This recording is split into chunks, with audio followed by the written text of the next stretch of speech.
ऋतिक को वंदना, सभी बड़ों को प्रणाम। ललिता दीदी को चरण स्पर्श। दीदी को प्रणाम, प्रतिमा तारी को वंदना, सभी को जय जिनेंद्र, बड़े को प्रणाम।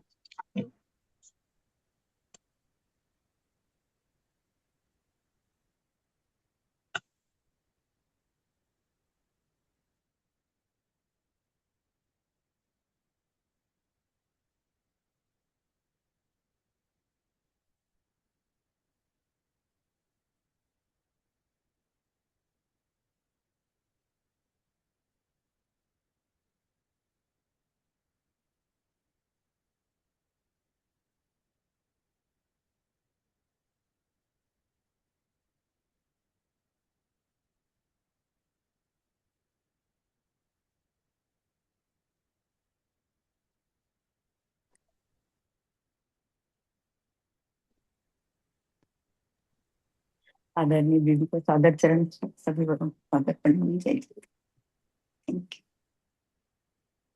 दीदी को प्रणाम, सबको सादर जय जिनेंद्र।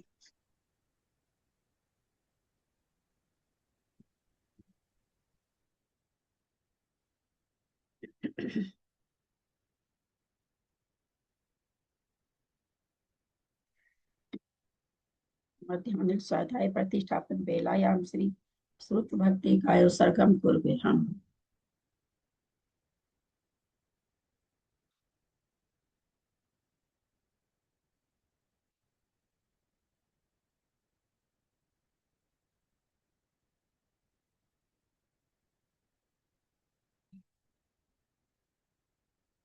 कोटि शतम दलैश्चैव कोटिर्लक्षान् श्रीतीर्थकानि चैव पञ्चाशदथो सहस्र संख्या मेताच्युतं पंचपदं नमामि अरहन्तं श्रीयत्थं गणरदेवीं गन्धियं समं प्रणमामि भक्तियुक्तो सुधान् मह्यं शिरसा इच्छामि वन्ते सुभक्ति कालसव कौतोसालिन सम्रान् शब्दस्य संचरितानं पंचविहाचाराणाम् आयर्यानम् आयरादि सुधनानोपदेश्यानम् उवाध्यायनं तीरेण गुणपालनयानं सौसावनं इच्छामि भक्ति सुभक्ति कावसव कौतस अंगोवन पहिने पाउडे परियम सुतपड़मानु उव पुवग्या चुलिया चेव सुत तैथुई धम्म काहिम निचकालम अचेमी पूजेमी बंदामी नमस्सामी दुख को कम्म खो बहिलावो सुगई गमन समाही मरणम जिनगुण संपत्ति हो मध्यम अथ मध्यानिक स्वाध्याय प्रतिष्ठापन बेलायाम श्री आचार्य भक्ति कायो सरगम कुर्वे हम।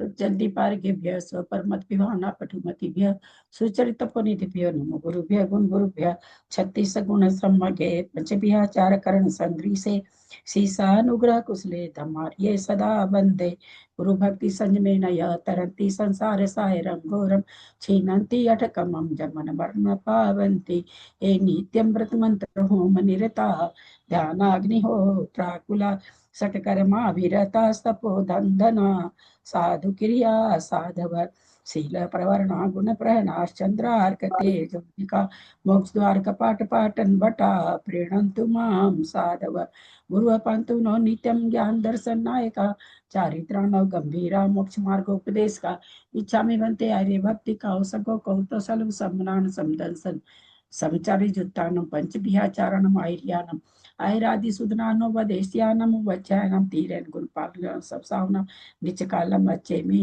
पूजेमी बंदामी नमस्वामी दुख को कम खो बहिलावो सुगई गमनम समाही मरणम जिनगुण संपत्ति हो मध्यम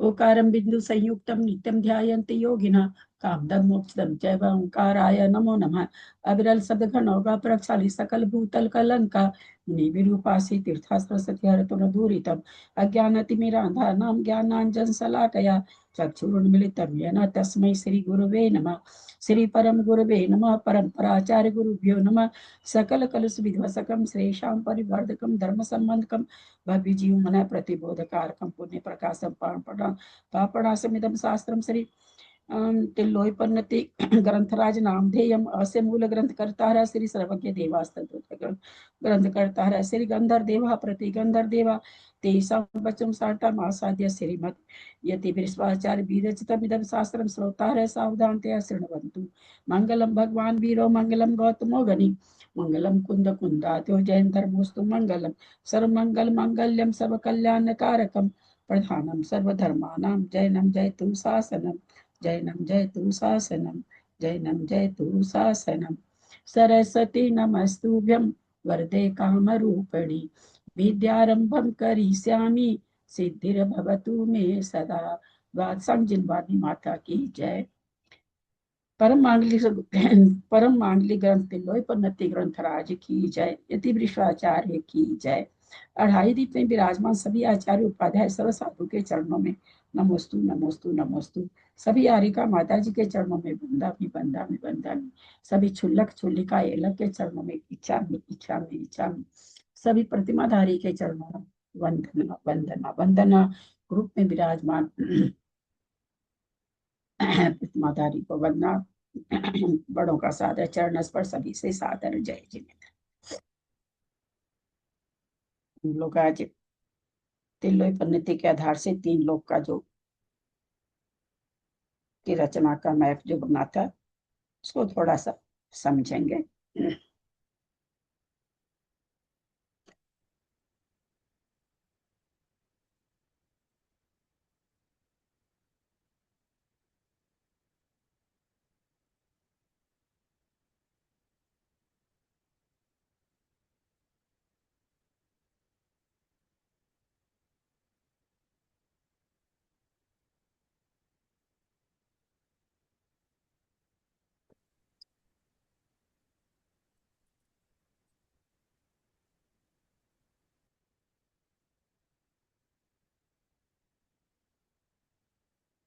दीदी को प्रणाम, सबको जय जिनेन्द्र।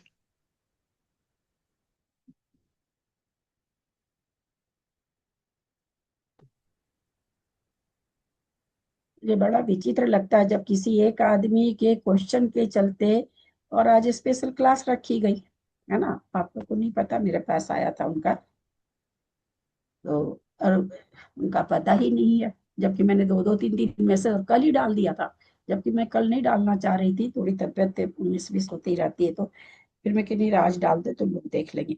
और जिनका प्रश्न वही गोल है। क्या कितनी हम लोग की सद्भावना है स्वाध्याय के प्रति होता है। और मैंने उनको कहा कि कल बताएंगे।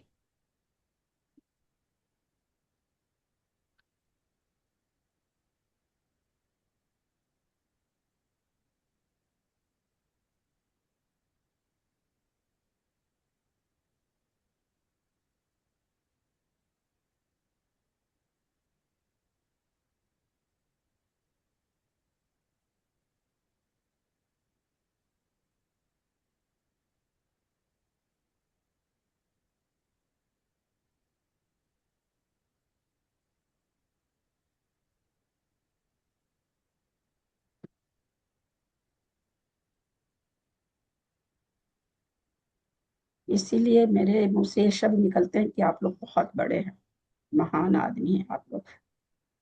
फोन भी नहीं उठा रही हैं।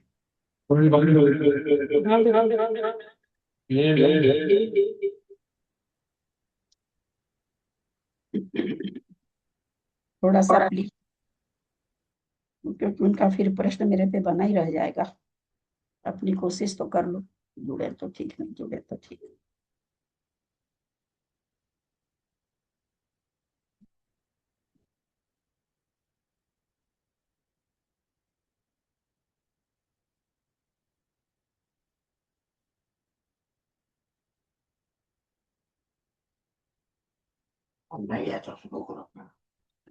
वो तो ठीक है, पर उन्हीं का प्रश्न था तो उनके चलो क्लास में सबको समझा दे। फिर मंजू जी पाटनी का भी था तो मुझे चलो क्लास आनी है। तो कहते कि और पहले उन्हीं का था तो उसी चलते मैंने आज ये क्लास रखी। नहीं ठीक है, मैं तो अपना काम करूंगी, क्लास थोड़ी बंद कर दी।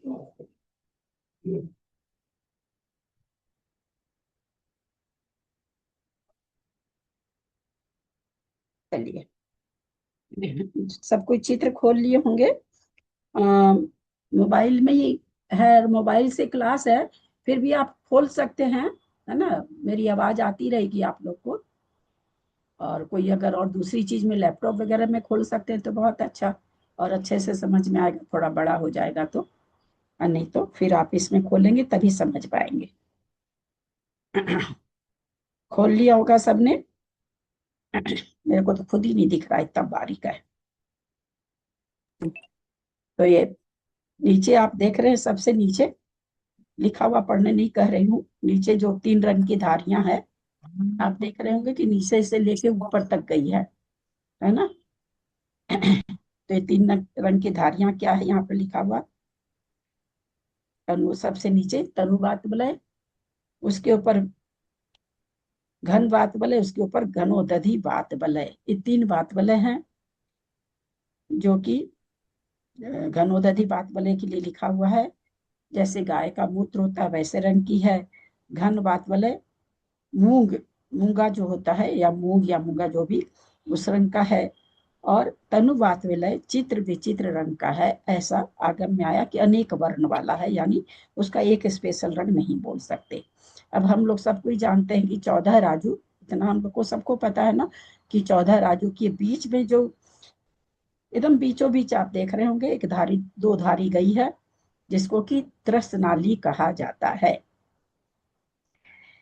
इस जो तीनों जो नीचे बात वलय है, वहां पर सबसे ऊपर आप पढ़ पा रहे होंगे कलंकला पृथ्वी, जिसको लोग कलकल पृथ्वी भी कहते हैं, पर ये सर्वार्थ सिद्धि में हम लोग पढ़े थे, इसका नाम वहां पर कलंकला आया है।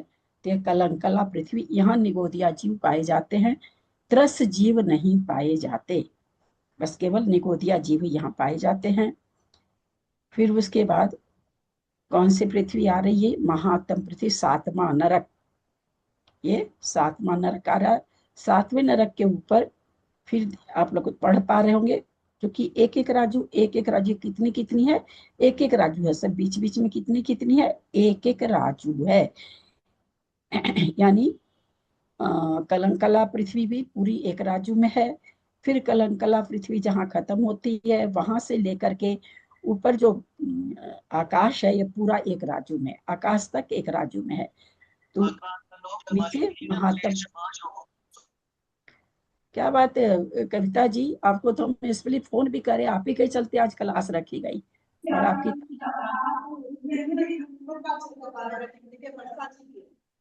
तो ये महात्म, महात्म पृथ्वी है। इसी के लिए कहा जाता है, महात्म पृथ्वी के लिए ही कहा जाता है महात्म प्रभा। इसी इसके लिए कहा जाता है कि इसमें 2 थर्ड में तो ये है खाली है, और 1 थर्ड में केवल नारकी पाए जाते हैं। नीचे की जगह खाली है, नीचे कोई भी इसमें बिल वगैरह नहीं है। फिर उस ठीक ही महात्म पृथ्वी के नीचे भी आप देख रहे होंगे, कलंकला पृथ्वी के ऊपर बारीक बारीक धारी है। ये 3 बात वलय हैं, है ना, जो बड़ा करके देख सकते, बार बार बड़ा करके देख सकते हैं, देखिए। ये 3 बात वलय है। ये भी कितने मोटे हैं, जितने मोटे नीचे हैं, 20-20 हजार योजन मोटे, मतलब चौड़े 20-20 हजार योजन थे। और यहाँ पर भी 7वीं पृथ्वी के नीचे भी इस पृथ्वी को थामने के लिए, क्यों है बात वलय, पृथ्वियों को थामने के लिए है, क्योंकि कलंकला भी एक प्रकार की पृथ्वी है, इसलिए इसके नीचे भी आ गया। और फिर महात्म पृथ्वी है, उसके नीचे भी आप देख पा रहे होंगे एकदम बारीक बारीक धारी खींची हुई है। ये भी 20-20 हजार योजन मोटे 3 बात वलय हैं। यहाँ पर क्यों है, चूंकि ये पृथ्वी है, हर पृथ्वी को थामने के लिए इससे पतले बात वलय नहीं होते, 20-20 हजार योजन के ही होते हैं। अब एक राजू का स्पेस है, एक राजू में महात्म नरक जितना दूर है, उसके ऊपर फिर आकाश है। फिर आकाश, आकाश के ऊपर हम देख रहे हैं वापस 3 पतली पतली लाइन है। ये वापस 6ठी पृथ्वी को थामने के लिए 3 बात वलय हैं। ये भी 20-20 हजार योजन के मोटे हैं, क्योंकि पृथ्वी को थामना है, इसलिए 20-20 हजार योजन मोटे हैं। और इन तीन बात बले को कौन थाम रखा? आकाश थाम रखा। ठीक उसी तरह से जब नीचे के भी बात बले, सबसे नीचे के जो बात बले हैं, घनोदधि बात बले, घन बात बले, तनु बात बले, जहां लिखा हुआ उसके नीचे भी क्या है? पूरा का पूरा आलोक आकाश है। यानी उन बात बले को भी कौन थाम रखा? आकाश थाम रखा है। तो इसलिए क्या कहा जाता है कि पृथ्वी को थामने वाले कौन है? बात बलय। बात बलय को थामने वाला कौन? यानी पृथ्वी किसके आधार से है? ऐसे तो आधार तो रह नहीं सकती, कोई आधार चाहिए, तो बात बलय है। बात बलय किसके आधार से? तो आता है कि आकाश के आधार से है। तो इसी कारण तीनों बात बलय के नीचे जहां भी बात बलय है उनके नीचे आप देख पा रहे होंगे ब्लू ब्लू रंग की जो धारियां हैं वो आकाश की है। तो नरक तो बहुत थोड़ी थोड़ी दूरी में है, एक एक राजू की जगह हम लोग को सबको मालूम है कि नीचे 7 राजू है। तो यहाँ पर एक यहाँ पर ये 7 राजू जो नरक है, ये 6 राजू में 7 नरक है, क्योंकि एक राजू में कलंकला पृथ्वी है। तो 6 राजू बचे, 6 राजू में 7 नरक हैं। फिर देख रहे हैं 3 बात बलय है, तम प्रभा पृथ्वी है।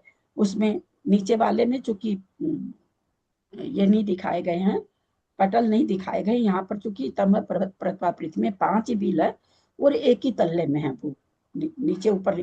तम प्रभा पृथ्वी में 3 है, हम लोग जैसा पढ़े हुए हैं 3 पटल है, और इसमें धारी आप देख रहे होंगे 3 धारी दिखाई हुई है।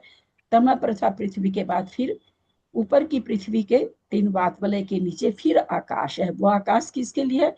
तम प्रभा पृथ्वी के लिए नहीं है, धूम प्रभा पृथ्वी के नीचे जो बात वलय हैं उनके लिए है। ऐसा नहीं समझिएगा कि तम प्रभा पृथ्वी के लिए है, क्योंकि बात वलय को थामने के लिए आकाश चाहिए, इसलिए वहां पर आकाश है। फिर पंख प्रभा पृथ्वी, 1 पटल 3 पटल 5 पटल, यहाँ पंख धूम प्रभा में 5 पटल हो गए, पंख प्रभा में 7 हो गए, बालुका प्रभा में 9 हो गए, शर्करा प्रभा में 11 हो गए, और ऊपर फिर रत्न प्रभा में 13 पटल होते हैं। तो इस तरह से हम यहाँ पर देख रहे हैं, चित्र में देख पा रहे हैं, सभी पृथ्वी के नीचे 20-20 हजार योजन मोटे बात बलय हैं। अब ये नीचे तो हैं, और हमको 4 नीचे, एकदम नीचे से भी पूरा आप ध्यान देंगे, छोटा करके देखिए, बात बलय कनेक्टेड है, कहीं बाहर से बात बलय कहीं कटा हुआ नहीं है कि भाई यहाँ तक है फिर कट गया है, ऐसा नहीं है। जैसे चारों बगल से कोई कवर उठा, जैसे गाड़ी पर हम कवर डाल देते हैं चारों बगल से ढक जाती है, ठीक उसी तरह से साइड में भी है। तो क्या कहा जाता है, क्योंकि हम लोग 3D तो बना नहीं सकते नक्शा, 3D दिखाने के लिए तो फिर अपने को प्रोजेक्टर चाहिए। हम इसमें खाली 2 बगल से देख पा रहे हैं और नीचे से देख पा रहे हैं और ऊपर है मान लीजिए।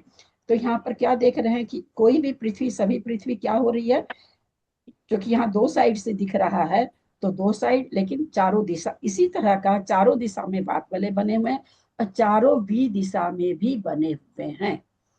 खड़े जो बात वाले हैं, खड़े वाली नीचे का बात वाले नहीं बता रहे, नीचे का तो एक साइड में है, तो चारों दिशा में भी है। जो बात वाले हमको 2 दिखाई दे रहे हैं लोक के आकार में, वैसे 4 दिशा में भी बने हुए हैं, और जो चारों भी दिशा में बने हुए, तो 8 तरफ से घिरी हुई है, और सभी पृथ्वी के नीचे भी बात वाले है। इसलिए क्या कहा जाता है कि 7 भूमियां 9 तरफ बात वलय से घिरी हुई है, ऐसा कहा जाता है कि 7 पृथ्वियां, 7 कहा जाता है, इसमें 8 नहीं आएगी, 7 ही पृथ्वियां 8 दिशा, 4 दिशा से, 4 दिशा से, और नीचे से बात वलय के आधार से है, बात वलय से घिरी हुई है। अब ये जो पृथ्वियां हैं, हम क्या देख रहे हैं, नीचे 7 राजू है, लोग नीचे 7 राजू है, घटता घटता घटता घटता मध्य में 1 राजू रह जाता है। ये हमारे सामने वाला पोर्शन है, अंदर से मतलब के 2 ही तरफ का होना है, ये पूरब है, ये दक्षिण है, नीचे का भाग दक्षिण है, ऊपर का भाग उत्तर है, और पूरब और पश्चिम, हम खाली पूरब और पश्चिम का लाइनिंग देख पा रहे हैं। अंदर सर्वत्र 7 राजू है, इसकी जो चौड़ाई है, यानी नीचे जो 7 राजू हो, अंदर भी 7 राजू है। नीचे जहां घटते घटते यहाँ 1 राजू आ गया, यहाँ सामने से तो 1 राजू है, अंदर 7 राजू गहरा है। जैसे मान लीजिए कि कोई डिब्बा हम लें, वो एकदम बराबर हो, तो नीचे भी जितना चौड़ा उतना ऊपर ही चौड़ा। कोई हम बोतल लेते, पानी की बोतल, नीचे बहुत चौड़ी रहती, ऊपर सकड़ी हो जाती है, तो सकड़ी वाली 1 राजू, लेकिन भीतर सर्वत्र वो उतनी चौड़ी है। उसी तरह से जहाँ 1 राजू है मध्य लोक, वहां भी अंदर 7 राजू है।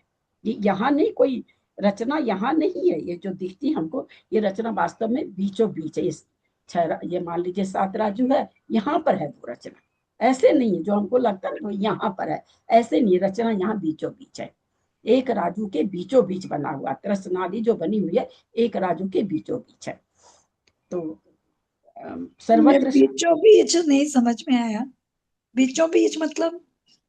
बीचों बीच नहीं समझ में आया।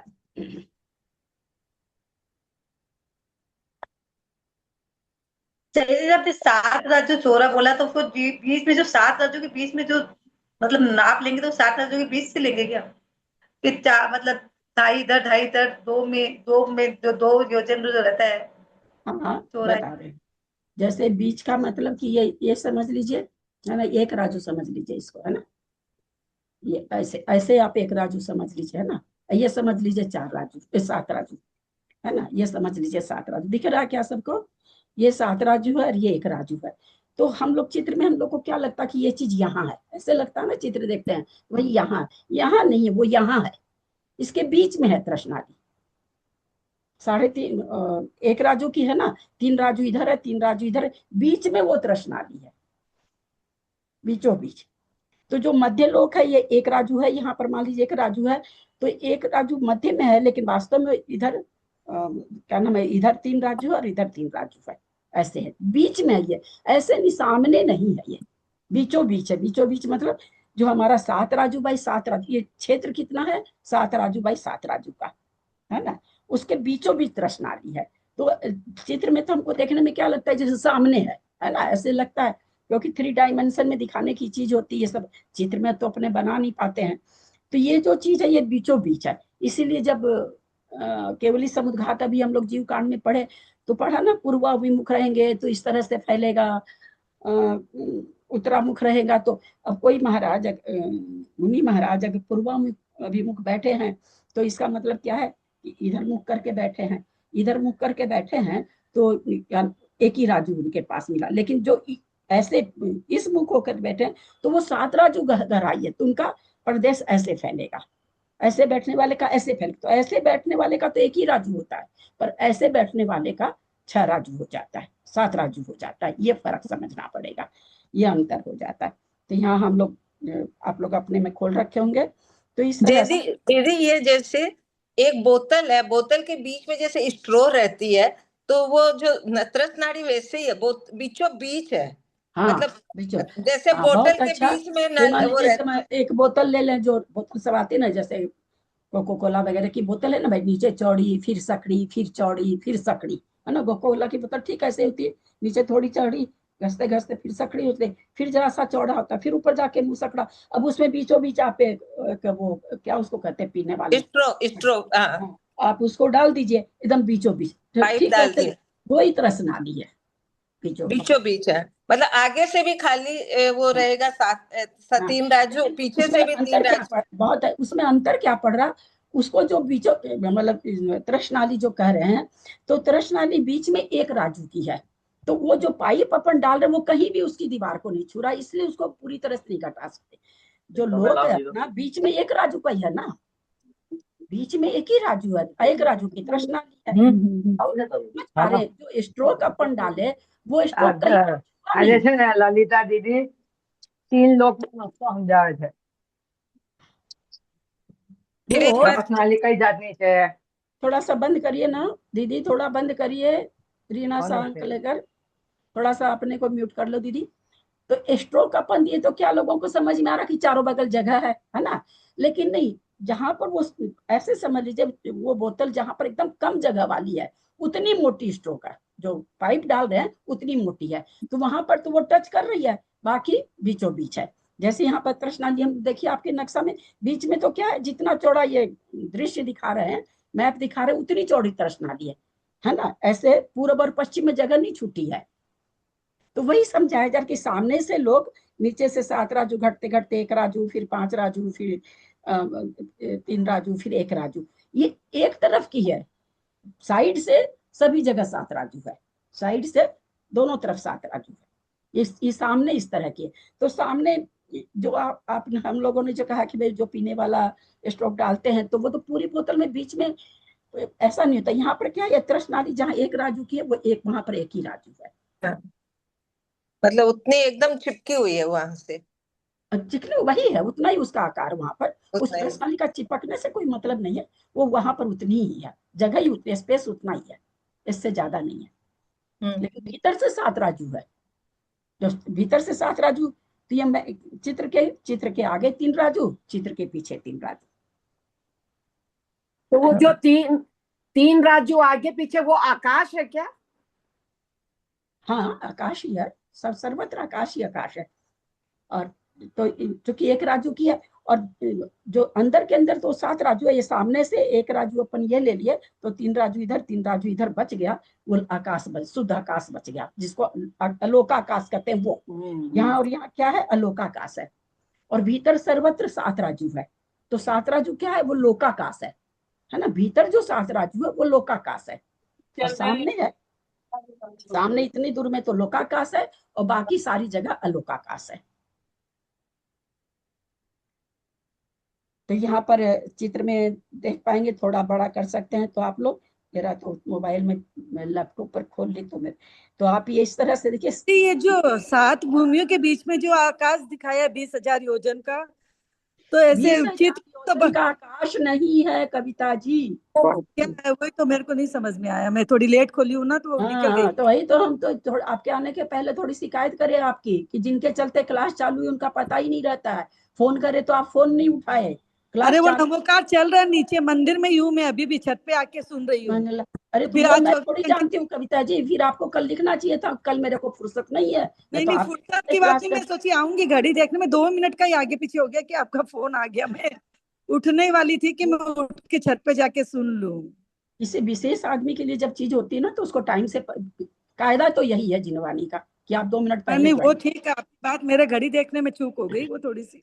तो ये फिर से समझिए, चित्र को थोड़ा बड़ा कर लेंगे तो अच्छा रहेगा। तो आप देख रहे होंगे नीचे सब जगह, फिर कहते हैं सभी भूमियों को थामने के लिए 20-20 हजार योजन के बात वलय होते हैं। भूमिया किसके आश्रित रहती है, 3 बात वलय के, हम लोग 3रे अध्याय में देख चुके हैं। रत्न प्रभा सकरा भालुका महात्मा प्रभा भूमि घनाम्बु बाता आकाश अधोधर, बाता घनाम्बुर बाता आकाश के आश्रय से रहती है। ये मेन सूत्र ही आया, पहला सूत्र ही है ये तत्वार सूत्र का, मतलब 3रे अध्याय का। तो यहाँ पर वही ये कह रहे हैं, तो 3 उसको थामने के लिए बीच बीच में आकाश है, क्योंकि एक एक नरक को एक एक राजू जगह मिली हुई है, तो जगह तो बहुत है, नरक तो बहुत थोड़े थोड़े में है। बाकी बहुत बहुत आकाश है, बहुत बहुत, थोड़ा थोड़ा नहीं, बहुत बहुत आकाश है। तो सबसे पहले नीचे निगोदिया जीव के लिए कलंकला भूमि, जिसको 3 बात वाले थाम रखे हैं, उसके ऊपर आप देख रहे हैं 3 बात वाले पतली लाइन दिखाई गई है। फिर 7वीं पृथ्वी को थामने के लिए वापस 3 बात वाले हैं, और उसके ऊपर फिर आप देख रहे हैं कि ऊपर का नरक को थामने के लिए 3 बात वाले, उसको थामने के लिए आकाश। इस तरह से सर्वत्र इस तरह का ये चला गया है। ऊपर आकर के हमारी जो 13 पटल वाली जो पृथ्वी आ रही है, उसमें रत्न प्रभा पृथ्वी जिसका नाम है, तो नरक, पहला नरक है ये। उस नरक में आप देख पा रहे होंगे 3 उसके भाग हो रहे हैं। अव्वल बहुभाग जिसमें नारकी रहते हैं, उसमें 13 पटल हैं। 13 पटल में पहले नीचे के पटल में और ऊपर के पटल में नारकी नहीं रहते, बीच के पटल में रहते हैं। सब पटल की आयु अलग अलग है। जितना नीचे के पटल में कोई नारकी जन्म ले रहा है, उसकी आयु, यद्यपि यहाँ उत्कृष्ट आयु 1 सागर की है, और जघन्य आयु 10 सागर की है, 10,000 वर्ष, 10,000 वर्ष की है। तो ऊपर वाले पटल की 10,000 वर्ष है, और उसके बाद नीचे बढ़ते बढ़ते बढ़ते नीचे के पटल की आयु 1 सागर हो जाती है। सर्वत्र 1 सागर नहीं है ना, 13 पटल में। ये तो आज पहली बार सुना, हर नरक में ऐसे ही है? हाँ, सब नरक में वैसे ही है, सब नरक में ऊपर कम नीचे फिर ज्यादा पहली बार सुना, पहली बार ध्यान से दे रहे हैं तो सुने हैं। नक्शा बने तो कितना बरस हो गया, 2010 नहीं, 2010 में तो आचार्य श्री को मैंने दिया, 2007 या 2008 में बनाई थी मैं। तो यहाँ पर आज अपनी निर्मला जी का मैसेज आया मेरे पास। निर्मला जी को तो सब जान ही रहे हैं, बहुत मतलब मैं तो यही कहती हूँ वो मेरे से भी ज्यादा ज्ञानवान है, ऐसा मेरा मानना, क्योंकि वो सारा चीज पढ़ पढ़ के कॉपियां बना रखी है, मैंने तो कभी कुछ नहीं बनाया। तो मुझे लगता कि उनको बहुत अच्छा है। आज लिख के भेजिए, मतलब मैंने पहली बार, लिख रही है मेरे को, मैं पहली बार जानी कि वात वलय के अंदर अनुत्तर विमान है। मैं कि भाई अब जिन खोजा तिन पाइया, मैंने खोज की, मैंने आचार्य श्री विद्यासागर जी तक को परेशान कर दिया कि हम कहाँ से लाएं 60 योजन, और चित्र पूरा करना नहीं तो अधूरा रह जाएगा। 60 योजन कहाँ से लाएं? 60 योजन के लिए मुझे अनुत्तर विमान वात वलय में दिखाना पड़ेगा। आचार्य श्री ने कहा हर्जा क्या है, हर्जा क्या है, आपका मकान कहाँ बना हुआ है? हवाई में तो बना हुआ है। बहुत अच्छा लगा, हिम्मत आ गई उस चीज को समाज में देने की। अन्यथा थोड़ा बना तो रही थी क्योंकि तिलोई पन्नति में इसका चित्र है, पर मुझे लग रहा था मैं कुछ गलत समझ रही हूँ, ऐसा मुझे अंदर अंदर लग रहा था। इतने बड़े आचार्य का हाथ सिर पर आ गया तो फिर कहना ही क्या। तो इस तरह से हम लोग यहाँ देखें, वात वलय में अनुत्तर विमान है। आ रहे हैं, अभी ऊपर आ रहे हैं दीदी, अभी आ रहे हाँ हैं, अभी आ रहे हैं ऊपर। तो नीचे हम क्या देख रहे हैं, जो हमेशा क्या कहा जाता है कि पहले नरक का 3 भाग है, हम लोग सब कोई जानते हैं इन कथनों को। तो आप देखिए कि ये जो तृष्णाली बनी हुई है, आप देख पा रहे होंगे 7वें नरक में है, क्योंकि लोक पुरुषाकार ठाड़ो निहार, ये 2 साइड से है, सामने से भी ऐसा है, इसका पिछला हिस्सा भी ऐसे, लेकिन जो इधर इधर का हिस्सा हम बार बार कह रहे हैं ना कि 7 राजू का है। तो ये जो आप देख पा रहे हो ना कि नरक में पहला जो नीचे का 7वां नरक है, उसे मात्र 1 राजू घेरा हुआ, बाकी भी है ना। तो इसीलिए जब अपन लोग के ये, इसलिए हम बीच बीच में बोलते जाते हैं कि थोड़ा सा सिद्धांत आप लोग को याद आता चला जाए। बहुत बार बोला जाता है ना, जैसे त्रस जीव कहाँ पाए जाते हैं, बोला तृष्णाली में, है ना, सीधा सा उत्तर आता है। फिर ये कहा जाता है कि ऐसी कौन कौन सा समय है जब तृष्णाली से त्रस जीव बाहर पाए जाते हैं? क्या उत्तर देंगे? समुद्घात के समय। ऐसा क्या उत्तर देंगे? अरे भैया इतनी जल्दी समुद्र घाट में मत आया करो ना, दीदी इस समय पाए। हाँ बोलिए। निष्ठुर चैतन्य में कोई जीव जन्म ले रहा था। एक मिनट मंजू पाटिल जी, हाँ एक मिनट बोलिए मंजू जी, मंजू पाटिल कलकत्ता। हाँ, जब कोई जीव त्रस नाड़ी में आने वाला होता है तो वो जहाँ पे मरता है वहीं पे उसका जन्म हो जाता है, तो वो त्रस पर्याप्त मतलब उसकी पर्याय वो शुरू हो जाती है, इसलिए उसको मजा बोलते नहीं आया। नहीं। जैसे वो त्रस में आने वाला होता है वो जीव, मतलब त्रस नाड़ी के बाहर ऐसे तो सारे एक इंद्रिय जीव ही रहते हैं, मतलब जो, लेकिन जो त्रस जीव, जो एक इंद्रिय जीव मर के त्रस पर्याय में आने वाला होता है तो जन्म वहीं पे हो जाता है उसका, तो इसलिए वो जहाँ मरण करता है, हाँ, इसलिए वो बोलते हैं कि त्रस से जीव वहां पाए जाते हैं। जन्म वहां हो जाता, नहीं कह के क्या कहेंगे, आयु वहीं चालू हो जाती है ना, क्योंकि त्रस विग्रह पर्याय गति वहीं चालू से हो तो जाता बिस्कुट ये 2-2 3-3 मोड़ा लेके आ सकता है जीव।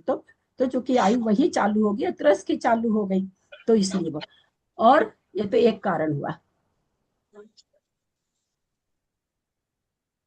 घटाओ फटाफट घटाओ, बहुत इजी है। आधा उत्तर तो दे दी थी बीना जी, अब उसको घटाना है, खाली समुद्र घाट बोलने से थोड़ी हो जाता है। है। वो केवली समुद्र घाट के समय प्रदेश हाँ, मारणांतिक। कौन कर रहा मारणांतिक समुद्र घाट? कौन करेगा? त्रस जीव करेगा। त्रस जीव करेगा। कोई त्रस जीव मरणांतिक समुद्र घात कर रहा है, तो वो वहां पर बातबले में जन्म ले रहा था। बातबल त्रस नाली के बाहर बहुत सारी जगह है ना, लोकाकाश बहुत सर्वत्र जीव ठसाठस भरे हुए हैं। ऐसा नहीं समझिएगा कि त्रसनाली में जीव और बातबले में है, ऐसा नहीं समझ लीजिएगा। ये ठसाठस भरा हुआ है लोग, जो साइड में आप जो जगह देख रहे हैं वहां भी जीव है। तो कहीं भी जहां भी जाके जन्म ले रहा, मारणांतिक समुद्घात करने जाता है तो त्रस पर्याय से जा रहा है, तो इसमें भी त्रस जीव बाहर पाए जाते हैं। एक इंद्रिय जीव जब, सॉरी, बात वलय के जीव जब मरण को प्राप्त होते हैं, तो चूंकि ये वहां से आयु चालू हो जाती है, तो त्रस की आयु चालू हो गई, तो फिर वो वहां पाए जा रहे हैं। तो आकाश में थोड़ी जीव है ना, सब है तो बात वलय में ही क्या? यहाँ जीव नहीं है क्या? अच्छा, ठीक। ठीक है, आ रहा ना समझ में? हाँ, जीव रहित एक भी स्थान। और बादर जीव सूक्ष्म जीव तो ठसाठस भरा हुआ आता ही है। ये सूक्ष्म जीव ठसाठस बादर जीव भी हैं। कैसे बादर जीव? जिनको हम आंख से नहीं देख पाते हैं, ऐसी अवगाहना वाले जीव। यंत्रों से अभी लगा लीजिए वो क्या क्या चल रखा, माइक्रोस्कोप क्या लगा के दिखे, यहीं पर आपको जीव तैरते हुए दिख जाएंगे, जो उससे दिख सकते हैं।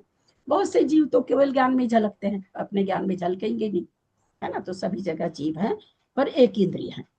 भाभी प्रश्नाड़ी के बाहर जो जीव है वो त्रस के बाहर एक इंद्रिय वगैरह ही होंगे ना, वो तो एक इंद्रिय जीव हाँ होंगे ना। हाँ, एक हाँ, इंद्रिय। हाँ। बादर बादर निगोदिया और सूक्ष्म निगोदिया दोनों।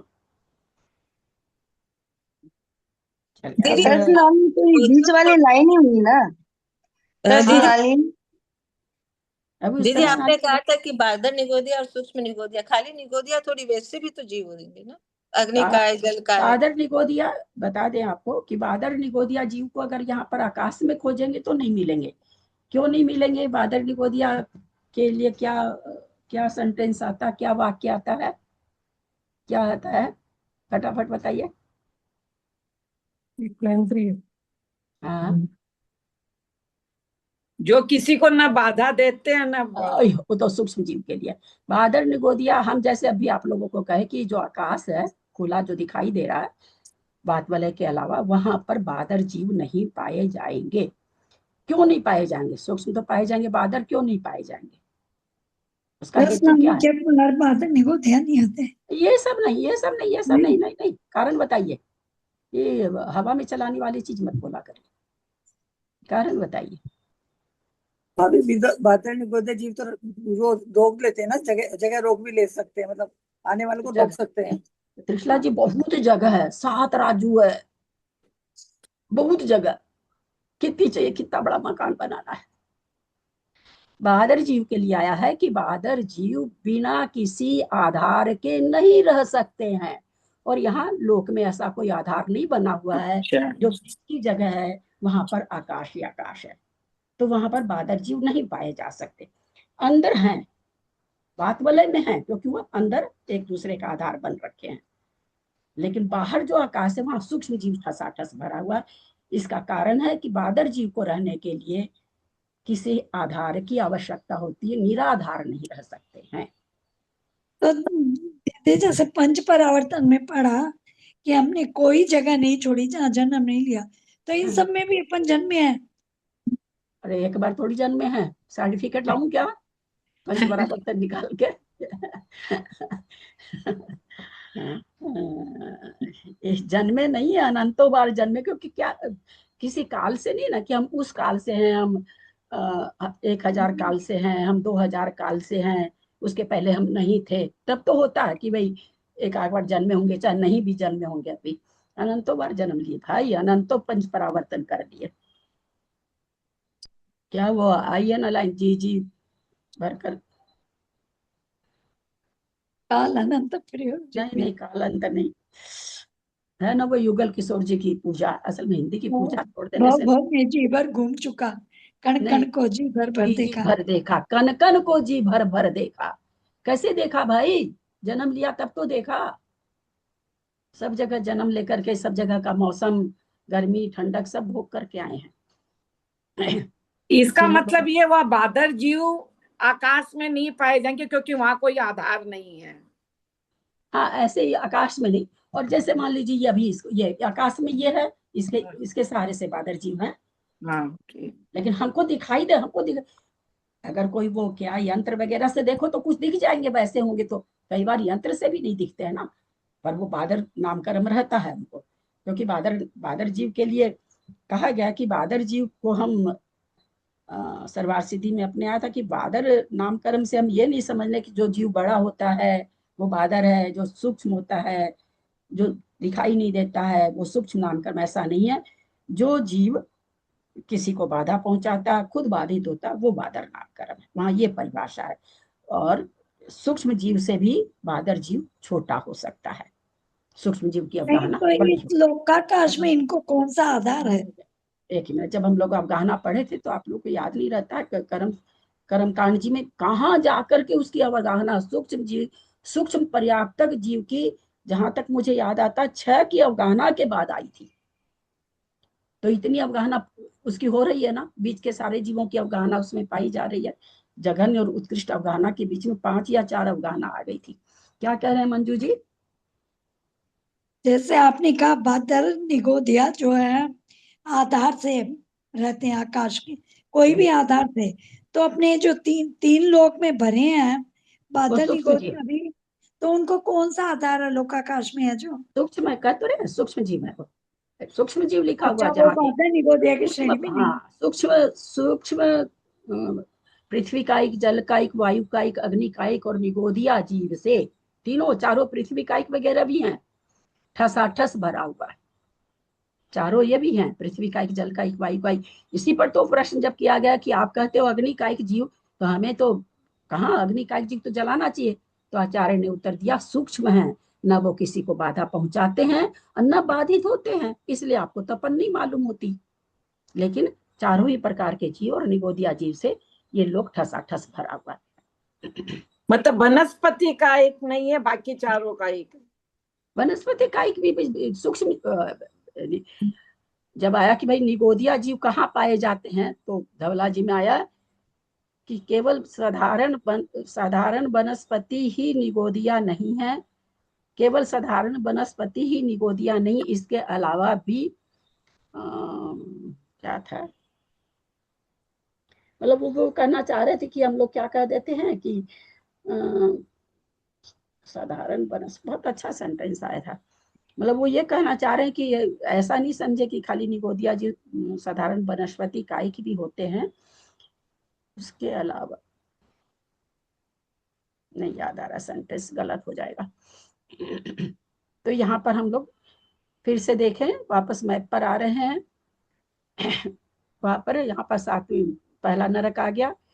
तो हमने ये यहाँ पर जो हम लोग पढ़ते हैं हमेशा, इसीलिए जब आगे आगे नीचे जा रहे हैं तो ठंड और गर्मी, ये भी प्रत्येक पटल की ठंड और गर्मी अलग अलग है, प्रत्येक पटल की। वैसे तो है ही है कि नीचे नीचे गर्म, ये ऐसे, ये तो जो आ रहा है उसमें भी प्रत्येक पटल की जैसे आयु ये है। जैसे अपने मकान में देख लो ना भाई, एकदम 4 तल्ला का मकान है, 4 तल्ला का मकान, चौथे तल्ला पर जाइए सीज जाते हैं, इतनी गर्मी लगती है। फिर दूसरे तीसरे पर आते हैं तो थोड़ा कम लगता है ना, ठीक वही चीज है। तो ऊपर ये चाहे ठंडक हो चाहे गर्मी हो, जहाँ गर्मी बढ़ रही है वहां नीचे नीचे में ज्यादा गर्मी बढ़ती जाएगी, और नीचे जाके ठंडे हो रहे हैं तो ठंडक नीचे नीचे। तभी तो कहा गया कि 7वें नरक में इतनी ठंड है कि लोहा का गोला भी गल जाए। क्यों नहीं कह दिया गया, बीच में बोल देना चाहिए था, बीच के नरक में बोल देना चाहिए था। तो हर एक पटल में गर्मी और ठंड भी बढ़ रही है। गर्मी बढ़ रही है, जैसे 5वें नरक के 1/4 या 3/4 भाग तक गर्म और फिर ठंडा है, तो वो तो ज्यादा गर्म होना चाहिए, फिर एक साथ इतना ठंडा कैसे होता? 6ठा 7वां नरक जैसे नीचे नीचे जाते जाते गर्मी बढ़ रही है, तो ठंड बढ़ रही है, नीचे जाते जाते ठंड बढ़ रही है, अंधेरा है ना, ठंड बढ़ रही है। दीदी एक बार ये बताइए, ऊपर से नीचे सबसे ऊपर सबसे ज्यादा गर्मी है। जैसे पहली पृथ्वी का अपोल भाग जहाँ से शुरू होता है वहां सबसे ज्यादा गर्म है क्या, कि फिर कम कम कम कम? क्योंकि फिर छठे ज्यादा ज्यादा ज्यादा ज्यादा ज्यादा गर्म भी ज्यादा होने से ही। हाँ, फिर ठंड भी वहां से शुरू होगी तो नीचे नीचे ज्यादा ठंड होगी, वहां नहीं ज्यादा ठंड होगी, बीच में नहीं। एक कौन सा है, तीसरा चौथा मुझे याद नहीं रहता, आधे तो गर्म उसके आधे ठंडे हैं। 5वें नरक का आता है ना कि ऊपर वाले गर्म है, नीचे वाले ठंडे हैं।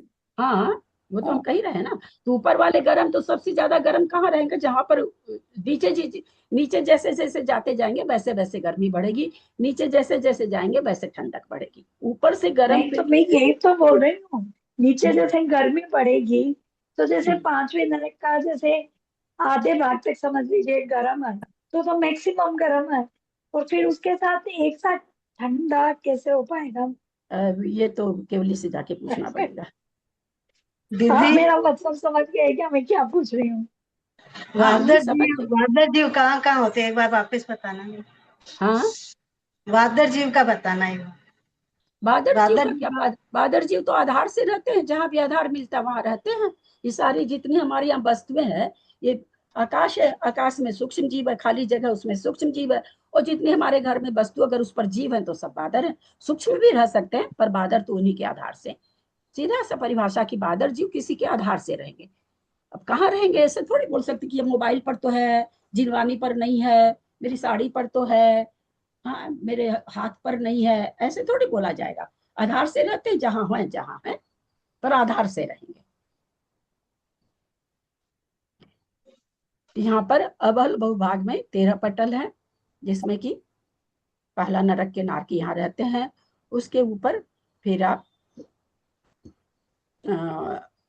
पंख भाग हैं, जिसमें असुर कुमार देव के और राक्षस कुमार देवों के भवन बने हुए हैं, है ना। और फिर खाली नरक वाला नक्शा भेजती ना तो मेरे को लगता नरक समझ चलिए। वो अब असल में हमको तो वो समझाना था ना, ऊपर का क्या कहते हैं उसको, बात भले समझाना था। बात भले हाँ वो समझाना था, इसलिए भेजी। यहाँ इस मेरे नरक वाले नक्शे में ना मैं यहाँ जिन मंदिर बना रखी हूँ पंख भाग में। तो पंख भाग है, पंख भाग में जिन मंदिर पाए जाते हैं, यहाँ पर राक्षस और असुर कुमार रहते हैं, जो कि तीसरे नरक तक लड़ाने के लिए जाते हैं। और उसके ऊपर फिर आप देख रहे होंगे खर भाग। ये खर भाग है, इसके 16 पटल होते हैं, 16 लेयर, ऐसे ऐसे ऐसे ऐसे क्या होते हैं ऊपर में। इसमें सबसे ऊपर वाला पटल क्या है? चित्रा पृथ्वी है, जिस पर कि हम लोग हैं। उस चित्रा पृथ्वी पर हम लोग हैं। इसके 16 भाग है, ये 16,000 योजन मोटा है, 1,000 योजन मोटा, एक एक भाग है। तो इसलिए कहा जाता है क्या, सुमेरु पर्वत जो बीच वाला, सबसे बीच वाला थोड़ा सा बड़ा है ना पर्वत, वो सुमेरु पर्वत दिखाया गया। उसकी जड़ कहाँ तक है? तो बोले 1,000 नीचे योजन तक है, 1,000 योजन तक है। उसके नीचे जब ये खुदाई वगैरह 1,000 चित्रा पृथ्वी नाम क्यों? तो 1,000 योजन में भी खुदाई का चित्रा नाम क्यों रखा? तो आचार्य कहते हैं इसके नीचे चित्र विचित्र वस्तुएं मिलती हैं, इसलिए इसका नाम चित्रा पृथ्वी है। देखते ना, खोदते हैं तो कहीं अबरख निकल रहा है, कहीं तांबा निकल रहा है, कहीं कोयला निकल रहा है, कहीं सोना निकल रहा है, कहीं चांदी निकल रही है ना। बहुत सारी चीज जानते ही नहीं है, जितना धातु निकलता उतना प्लेटिनम निकल रहा है, बहुत चीज निकल रही है। ये कहाँ निकल रहा है? 1,000 योजन की जो मोटी भूमि हमारे सुमेरु पर्वत की जड़ जहाँ है, उस 1,000 योजन में चित्र विचित्र खनिज पदार्थ जो हमारे देश में कहा जाता है, खनिज पदार्थ इस 1,000 योजन में पाए जाते हैं। उसके नीचे के भाग में हम लोग नहीं जा सकते, बस 1,000 योजन में जितना खुदाई होता होगा। तो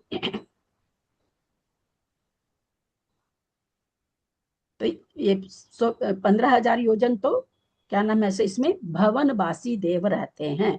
16,000 योजन मोटा है ये खर भाग। पंख भाग में तो असुर कुमार, राक्षस कुमार 2 देव रहते हैं, जो कि लड़ाने के लिए नरक में जाते हैं। और खर भाग में बाकी ये भवनवासी देव और व्यंतरवासी देवों के भवन बने हुए हैं, सब में जिन चैतालय हैं। और 1,000 योजन नीचे से सुमेरु पर्वत चालू हो जाता है। ऊपर की पृथ्वी का नाम, ऊपर के लिए एक ये 16,000 योजन जो मोटे हैं, 1,000 योजन मोटा एक लेयर है। इसमें ताम्र, अब्रक ऐसे करके नीचे भी, मतलब नीचे भी यही सब पाया जा रहा है। अयस्क ऐसे करके नाम आए हैं कि इस तरह के लेयर बने हुए हैं, अयस्क के बने हुए हैं, अब्रक के बने हुए हैं, तांबे के हैं। तो इस तरह के 16,000 योजन है। और 1,000 योजन जो लास्ट वाला है वो हमारा, उसमें सुमेरु पर्वत की जड़ 1,000 योजन नीचे है, वो सभी पर्वत की है, तो वो 1,000 योजन उसमें है। ऊपर के सतह को यहाँ पर चित्रा पृथ्वी कहा गया। तो ये चित्रा पृथ्वी आप में मंदिर नहीं है क्या? जिन मंदिर ना, सिर्फ कर भाग में शायद तो नहीं, प्रभाव में चित्र असुर कुमार देवों के होते ही है ना जिन मंदिर तो। हाँ नहीं, मैं तो ये वाला चित्र खोलूं तब याद आएगा, मुझे ध्यान में नहीं है। खर भाग में तो अगर होगा तो मैंने मैप में जरूर बनाया होगा। जहां तक मुझे याद आता खर भाग ही माता जी जैन भारती में शायद लिख रखी हैं, लेकिन फिर भी मैं इसको कल बताऊंगी देख करके। अब आ गया उसके बाद सुमेरु पर्वत पर एक बाल का अंतर दे करके, और सौधर में सांस्वर का देख रहे हैं आप विमान आ गया, जो कि क्या कि उनके विमान में ये 2 चैताले जो हम दिखा, 2 नहीं वहां पर बहुत हैं, ये खाली मैंने दिखाए हैं कि वहां पर चेतालय है। किसके आधार से हैं? ये जो विमान, इनको पटल नहीं कहा जाता है ना, भूमि नहीं कहा जाता, विमान कहा जाता है। जैसे अभी ऊपर विमान उड़ता है तो किसके आधार से है वो विमान? आप ये सोचो ना, इतने विमान उड़ रहे हैं रोज, हजारों हजार विमान उड़ते हैं। अगर पूरा पृथ्वी पर देखें अपना, मतलब जो भी पूरे देश का देखें, कितने विमान उड़ रहे हैं, तो किसके आधार से है ऊपर? आकाश के आधार से है ना। हाँ, तो इसलिए एकदम समझा जा सकता है, इसलिए इनको विमान कहा जाता है, नहीं तो इनको विमान नहीं कहा जाता। क्योंकि विमान किसके आधार से रह सकते हैं? आकाश के आधार से रह सकते हैं। तो यहाँ पर ये कह रहे हैं सौधर्म सांसद का विमान जलाधार है। यहाँ पर वातावरण में जल ज्यादा पाया जाता होगा। जलाधार कहने का मतलब जल के आधार से, जल वहां पर वाष्प रूप से होगा। जल मतलब ऐसे नहीं जो हम लोग कटोरी पानी पीते हैं, वो नहीं। जैसे यहाँ पर भी तनु बात बलय, बात वाले में भी तो जल है, तो जल जल नहीं है, जल रूप में नहीं, वाष्प रूप में है। जब हम गर्म पानी करते हैं, टोपिया में चढ़ाते हैं, प्लेट उस पर ढक देते हैं, तो उसमें भाप उठती है, तो प्लेट के नीचे जल बन जाता है ना, और कैसे प्लेट ऊपर होने लगती है, ऐसे ऐसे आवाज होने लगती है, इतनी ताकत है उस वाष्प में। तो ऐसा नहीं कि जल मतलब ऐसे बहता हुआ जल, वाष्प रूप से है, खूब घना वाष्प। तो ये कह रहे हैं जलाधार से है। आप यहाँ पर देख पा रहे हैं, जो नीचे से, यहाँ देखेंगे फिर से नीचे से, नीचे बात वाले जो साइड वाले थे, बीच वाले तो 20-20 हजार आधार है, वो हमेशा 20,000 योजन का ही है। तीनों बात वाले, सभी बात वाले जो आधार दे रहे हैं वो 20-20 हजार योजन के। साइड में नीचे वाली, चूंकि एक 7 राजू की सबसे चौड़ी पृथ्वी है, तो वहां पर ये बात वाले कितने हैं? 4 योजन, 5 योजन और 7 योजन है। सो आप देख रहे हैं पतले होते होते होते होते जहां पर हमारी चित्रा पृथ्वी आ गई है, वहां पर कितने रह जाते हैं? लिखा होगा, मेरे को सूझता बहुत ही बारीक है। देखिए यहाँ पर फिर ये वापस में जाकर के यहाँ पर थोड़ा सा ऊपर जाने पर 3 योजन, 4 योजन, 5 योजन हो जाते हैं। फिर वापस जाते जाते 5वां, जहां पर ब्रह्मलोक आता, 5वां स्वर्ग, वहां फिर और बढ़ जाते हैं। क्योंकि वहां 5 राजू हो गया, एक राजू हुआ तो थोड़ा सा कम, 7 राजू सबसे ज्यादा था। एक राजू में देख रहे आप पतला हो गया, यहाँ पर मैंने लिखा नहीं है, उसमें लिखा हुआ होगा, मेरे दूसरे में लिखा हुआ जरूर होगा। और फिर यहाँ पर जैसे ही 5 राजू हुआ, आप देख पा रहे होंगे साइड वाले जो बात वाले हैं वो वहां पर फिर ज्यादा मोटे हो गए, 4 योजन, 5 योजन, 7 योजन के हो गए। देख पा रहे हैं क्या? थोड़ा सा चित्र को इधर इधर करिए तो देख पाएंगे, है ना। फिर ये देखिए, चूंकि ऊपर जाके फिर आकाश लोक कितना रह जाता है? 1 राजू रह जाता है। तो फिर ये पतला होते होते यहाँ पर आकर के ये सारे बहुत ये हो जाते हैं। यहाँ पर आकर के फिर वापस कितने हो गए? 5 योजन, 4 योजन, 3 योजन हो गए। देख रहे होंगे आप, लिखा हुआ है बाएं तरफ में। और सारे यहाँ पर पहला स्वधर्म एसान जलाधार लिखा हुआ है। फिर दूसरा लिखा हुआ है सानत कुमार, महेंद्र कुमार, पवनाधार, यहाँ केवल वायु के आधार से है। इस बात पर एक चीज हमको याद आ गई। किसको याद है कि वायु का एक जीव विक्रिया कर सकते हैं? याद होगा आप लोग को। वो कहाँ तक पाए जाते हैं? जब हम लोग सत्संख्या अनुयोग द्वार पढ़ रहे थे तो वहां पर आया था, तो वहां पर उन्होंने प्रश्न उठाया था कि क्या फिर वो जीव नहीं करते हैं, वहां वायु का एक जीव नहीं पाए जाते हैं? तो वहां पर आचार्य धवला जी के बीच अरे क्या कह रहे थे कि पाए जाते हैं। जैसे कोई कह दे कि भाई जंगल में मनुष्य नहीं पाया जाता क्या? बोले पाया जाता, 1-2 पाया जाता। इसलिए क्या कहते हैं भाई, मनुष्य तो शहर में रहता है, वहां तो जानवर रहते हैं। यद्यपि कोई कोई रहते हैं वहां पर, आदिवासी वगैरह रहते ही रहते हैं। तो उसी तरह से यहाँ पर जब विक्रिया करने वाले वायु का एक जीव ये यही पवनाधार जो स्वर्ग है वहां तक ज्यादा पाए जाते हैं। इसके ऊपर वायु का एक जीव तो सर्वत्र है, पर विक्रिया करने वाले वायु का एक जीव की संख्या बहुत अल्प हो जाती है। और 1.5 राजू में पहला दूसरा स्वर्ग, 1.5 राजू में तीसरा चौथा स्वर्ग जो कि पवनाधार है, और फिर जल पवनाधार। उसके बाद में 5वां छठा देखेंगे आप, लिखा हुआ थोड़ा थोड़ा बड़ा करते जाइए तो समझ में आएगा। जल पवनाधार है। ये आधा आधा राजू में सारे स्वर्ग हो गए, सब आप देखेंगे जल पवनाधार, जल पवनाधार। अब जो यहाँ पर कौन सा स्वर्ग आ गया? आनत प्राणत आ गया। यहाँ से केवल आकाश चालू हो गया। शुद्ध आकाश के आधार से आनत प्राणत स्वर्ग हैं, और आरना अच्युत भी हैं, और इसके ऊपर जो भी नवग्रेवक हैं, नौ अनुदिश हैं, ये सब शुद्ध आकाश के आधार से हैं। यहाँ कोई बात वाले वगैरह पूरे 5 अनुत्तर तक, 5 अनुत्तर के लिए भी बात वाले नहीं है, अनुत्तर वगैरह तक के लिए कोई बात वाले नहीं है इनको आधार से थामने के लिए। चित्र में देख पा रहे होंगे 9 ग्रेवक कैसे हैं, जैसे 9 तल्ले होते हैं वैसे, थोड़ा बड़ा करेंगे तो समझ में आ जाएगा। लेकिन 9 अनुदिश कैसे हैं, 9 अनुदिश एक ही तल्ले में है, कैसे, 4 दिशा, 4 विदिशा और एक बीच में, इस तरह से 9 अनुदिश हैं। ऊपरी ऊपरी नहीं है, ऊपरी ऊपरी जो शब्द आया है वो 16 स्वर्ग के लिए आया है।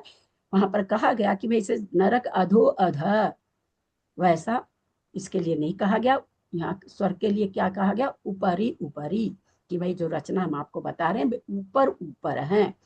तो जो स्वर्ग हैं 2-2 स्वर्ग के युगल से एक एक तल्ले में, एक एक बराबर में है, इस तरह से 8 हो गया।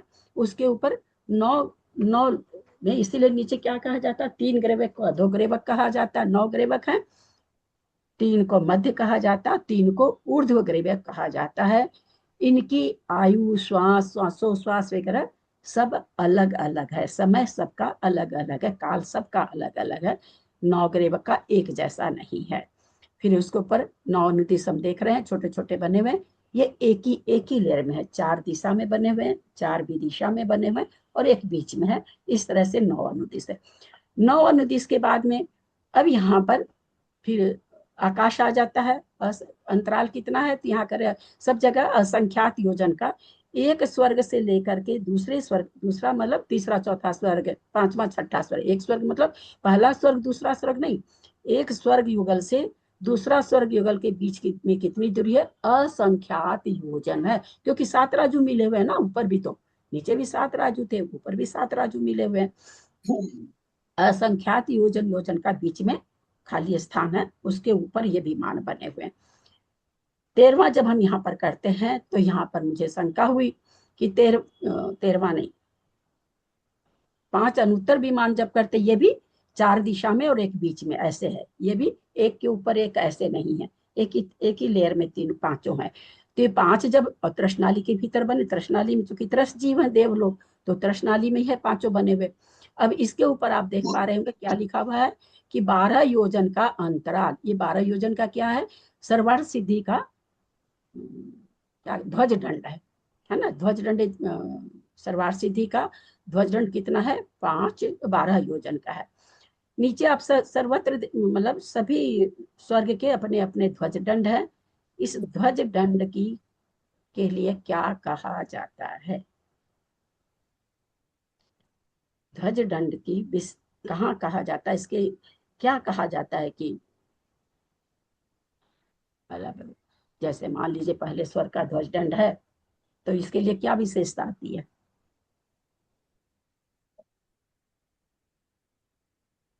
मंजू जी पर्दे के पीछे से सुनेंगे क्या, क्लास तो करवा देते हैं, आप लोग गायब रहते हैं, इसका मतलब आप सीट पर नहीं हो। तो वो क्या है कि व्हाट्सएप खोला हुआ था ना, इसलिए नहीं आ रहा होगा फिर। क्या बोलिए, ध्वज दंड कहाँ पर बताया जाता है, ध्वज दंड के लिए क्या कहा जाता है, उसका है ऐसी कोई उसकी ये नहीं है, लेकिन एक जगह आता है कि वहां तक ध्वज दंड तक, मतलब वो जो नरक में नहीं, अवधि ज्ञान ध्वज दंड तक रहता है। हाँ, देवों का अवधि ज्ञान ध्वज दंड तक रहता है, और बाकी ऊपर की तरफ ध्वज दंड तक रहता है, नीचे की तरफ नरकों तक रहता है। नरकों तक नहीं, मतलब कि जैसे पहले पहले पहले दूसरे का पहले ठीक है, आप जान रहे हैं। तो ये ध्वज दंड का यहाँ पर क्या है कि हर वहां पर आया प्रश्न की अवधि ज्ञान को अवधि ज्ञान क्यों नाम है, ऐसे जब शंका की गई तो आचार्य ने कहा चूंकि अवधि ज्ञान नीचे की ओर प्रवृत्ति करता है, इसलिए इसका, अवधि माने नीचे होता है, इसलिए इसका नाम अवधि ज्ञान है। बोला ऐसा कैसे, बोले जितने भी देव हैं अपने ध्वज दंड तक ही जानते हैं, उसके ऊपर वाले स्वर्ग को नहीं जानते हैं, अपने अपने ध्वज दंड ऊपर, नीचे कहाँ जानेंगे, कोई दूसरे नरक तक, कोई तीसरे नरक तक, हम लोग सभी कोई जानते हैं। वो बीना जी बोल नहीं पा रही थी, कोई 6 नरक जान रहे हैं, कोई 7 नरक जान रहे हैं, ऐसा हम लोग सब कोई जान रहे हैं कि वहां तक इनकी प्रवृत्ति। तो नीचे बहुत प्रवृत्ति है, ऊपर अपने ध्वज दंड तक है। तो यहाँ पर फिर देखें, यहाँ पर 12 योजन का ध्वज दंड है, उसके ठीक सट करके 8वीं भूमि सिद्ध शिला बनी हुई है, चंद्राकार सिद्ध शिला बनी हुई है। तो इसको भी जैसे हम त्रस नाली दिखाई हमने, यहाँ से लेके यहाँ तक है। तो त्रस जीव मोक्ष जाते हैं, तो ये एक राजू की होनी चाहिए थी, एक राजू की है क्या, क्या पता कितने लोगों की ये गलती। अब अभी वो है क्या, मधु जी अभी तो दिख रही थी, इनके रांची में भी कितना बड़ा पोस्टर बन करके आया और सिद्ध लोग एक राजू का दिखा दिया। प्रमाण सागर जी की जो जैन तत्व विद्या, फिर मैं महाराज जी को बेलगछिया में गई, मैं कि महाराज जी एक राजू की थोड़ी है सिद्ध शिला, आप एक राजू की दिखा रखे हैं। फिर अपना यहाँ से नक्शा जयपुर फिर पुनः प्रिंट हुई, अपने यहाँ से कोरियर से नक्शा गया, उस नक्शा को देख के उनके बुक में ठीक हुई। वो उनके भी जैन तत्व विद्या जो पहले छपी है, अगर किसी के पास हो तो देखिएगा, एक राजू की बना दी है सिद्ध शिला। दीदी रांची में भी ठीक कराया गया है, आप जब बता के गए थे उसके बाद। बता के आई थी, तो आने वाले दिन समय, पहले तो आप किसी को कुछ बताए नहीं मेरे बारे में, और लास्ट वाले दिन आते समय तब वो थोड़ा जितना कर सकते थे पहले कहते तो और अच्छी तरह से ठीक करा देते। तो वहां पर भी क्या करेंगे वो जैन, नहीं आपका भेजावा आ गया ना मेरे पास, तो अब उसको ही मतलब मंदिर ठीक हो जा रहा है, उसके बाद लगवा देंगे। तो इस तरह से यहाँ ध्यान देंगे। तृष्णाली कितनी है, तृष्णाली चूंकि मनुष्य जाते हैं मोक्ष, और मनुष्य कहाँ तक पाए जाते हैं, 2.5 दीप में ही पाए जाते हैं, है ना। तो इसीलिए जो ऊपर सिद्ध शिला है वो 45 लाख योजन की है, इसलिए वो बोलते हैं ना 45 पयाने कितने, तो 5 तो क्या वो थोड़ा सा उसमें ऐसे ही है, वो नीचे का वो विमान है, 5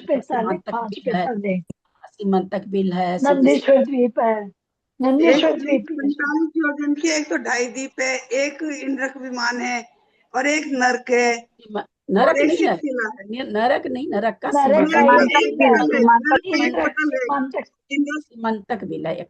तो इस तरह से यहाँ पर 45 लाख योजन की है, सीधे शिला है। दीदी एक बार वापस से बोलिए, दीदी 45 लाख योजन की है या 45 योजन की है सिद्ध शिला? 45 लाख योजन। तो दीदी हम लोग जहाँ है तो हमारे, अगर आप लोग 1 मिनट में सबको कहना चाहूंगी, कोई प्रश्न अगर पूछा तो आप लोग सब कोई बोलेंगे, और इधर से मैं भी बोल रही हूँ क्योंकि मैं जान रही हूँ, मेरे से पूछ रही, मुझे पता नहीं चलता, वो आप लोग से पूछ रही हैं। तो क्या हो रहा है कि एकदम मैं भी बोल रही हूँ, उधर से आप भी बोल रहे हो, तो ये समय बर्बादी होती है ना बिना मतलब की। 45 लाख योजन की है, 2.5 दीप के बराबर।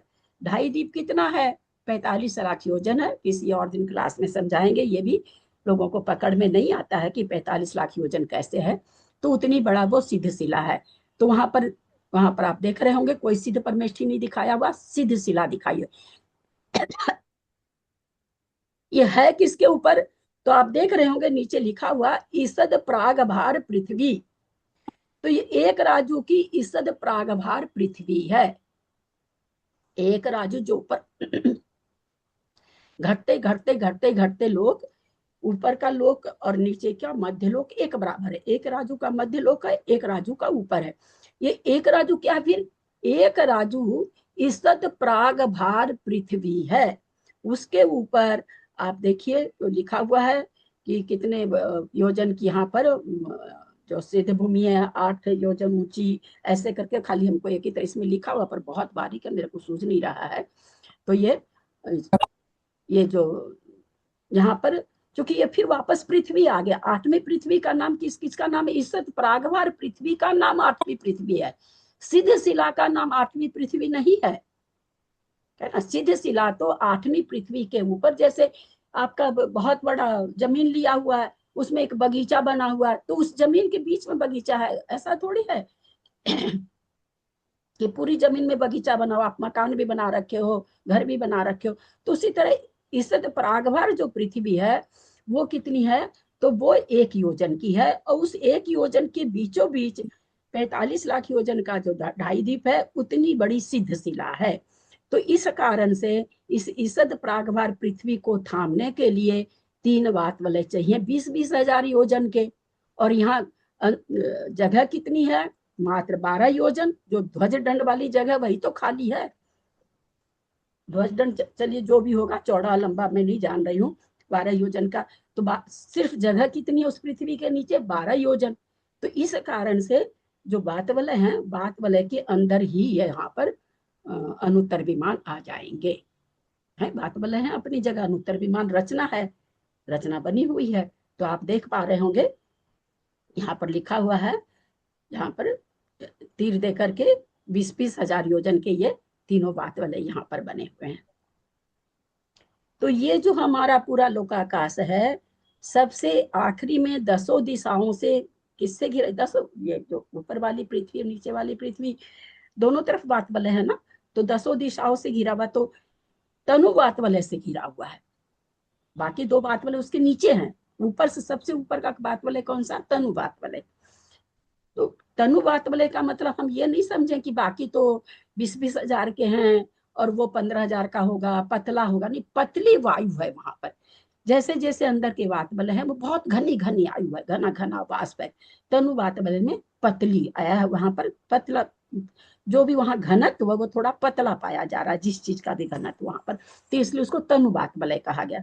तो आप देख पा रहे होंगे नीचे तो 20-20 हजार मोटा लिखा है ना ये, तनु बात वाला 20,000 योजन मोटा। हाँ, चौड़ा चौड़ा मोटा।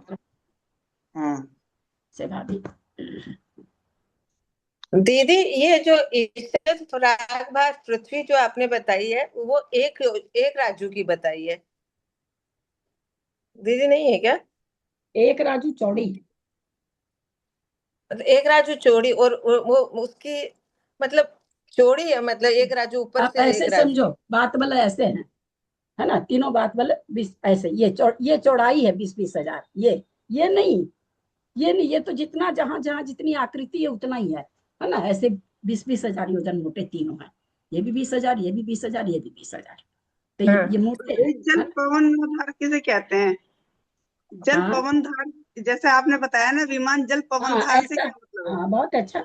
ऐसा जल जो वाष्प भी है जहां पर, और जल भी है, वायु भी है, पवन माने वायु, तो वहां पर क्या आधार है? बोलो, जल का भी आधार है और वायु का भी आधार है। जल पवन आधार होते हैं। आप नहीं कहते हैं जैसे जहां पर कपड़े की फैक्ट्री रहती है तो कहते हैं ना लोग कि यहाँ का वायु थोड़ा क्या उसको शीत, मतलब गीली वायु है, थोड़ी सी मॉइस्चराइजर वाली वायु है, इसीलिए कपड़े की फैक्ट्री ऐसी जगह पर लगती है। जहाँ बहुत सूखी वायु वहां नहीं लगती है, क्योंकि धागा टूटता है, तो वैसे ही है ना। इसको ऐसे समझ लीजिए। एक ही पूछना है, जैसे आपने बताया कि बादल जीव आधार पर रहते हैं और सूक्ष्म जीव आकाश में रहते हैं, तो ये आधार से क्या मतलब जीव है? आकाश में रहते नहीं बोला मैंने भाई, आप सिद्धांत की परिभाषा सिद्धांत के जैसे बोलिए।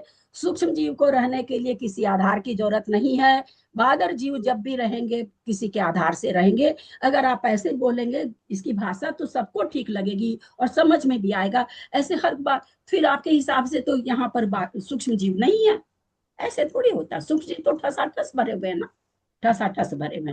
बादर जीव कहाँ है भाई, कहाँ पाए जाते हैं? तो जहां जहां उनको आधार मिलता वहां वहां पाए जाएंगे। क्या मतलब है आधार से? क्या अभिप्राय है? जैसे ये तो आधार के से, भाग होते हैं। आधार से क्या मतलब है? दूध ऐसे हवा में रहेगा क्या? पानी हवा में रहेगा नहीं ना, किसी के आधार से रहेगा। आधार मतलब तो डब्बे के आधार से रहेगा ना। हम भी किसी के आधार से है ना। हम हवा में रह सकते हैं क्या? ऐसे रह सकते हैं? चलो हवा में सो जाए, हवा में उठ जाए। अब वो चंद्रयान वगैरह का बात हो तो बीच में मत बोल दीजिएगा, ऐसा नहीं हो सकता ना।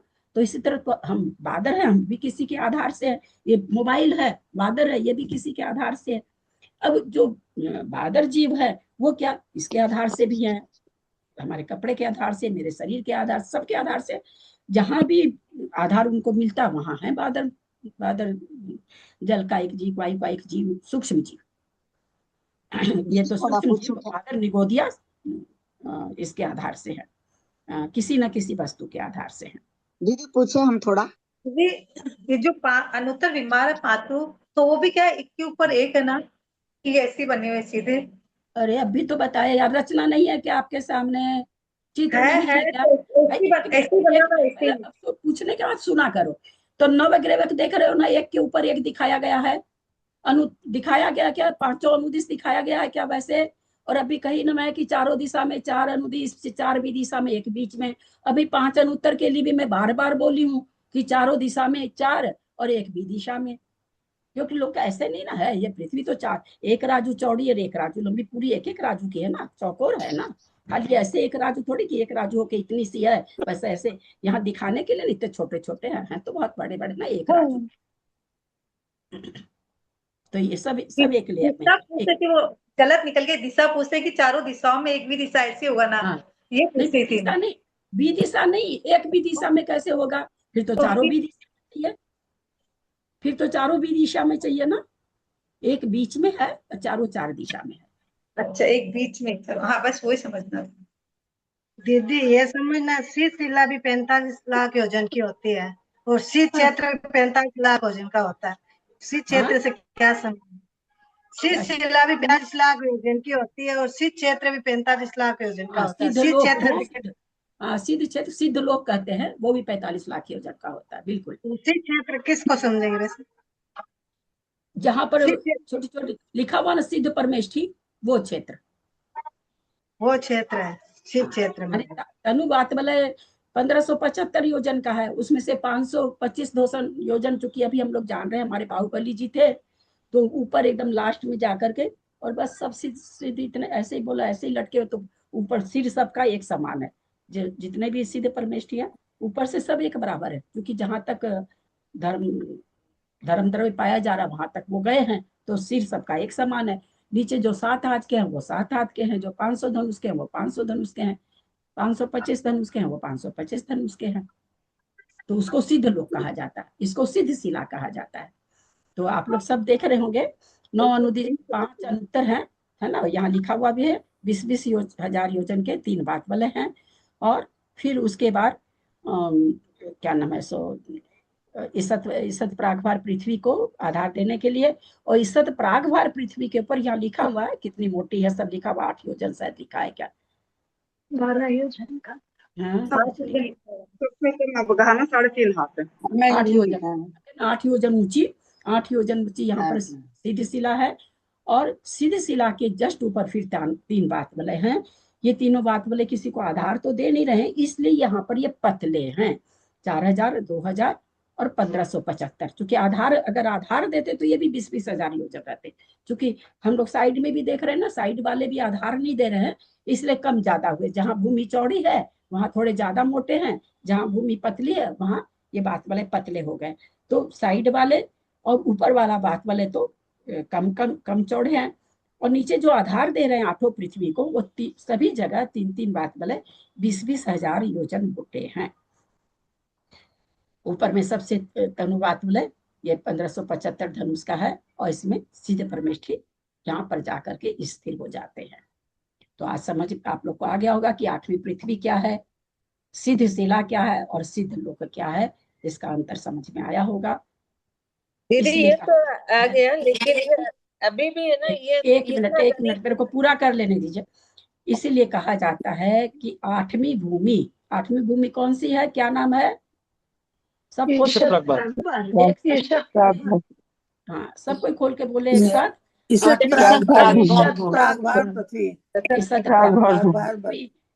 हमने जाना कि 8वीं पृथ्वी का नाम ईसत प्रागभार है। तो क्या आया है आगम में कि 7 पृथ्वियां तो 9 तरफ से बात वलय से घिरी हुई है, 8वीं पृथ्वी 10 दिशाओं से बात वलय से घिरी हुई है, क्योंकि इसके नीचे भी बात वलय है और ऊपर चूंकि लोक का अंत हो गया इसलिए इसमें ऊपर भी बात वलय है। पकड़ में आया कि नहीं, समझ में आया कि नहीं?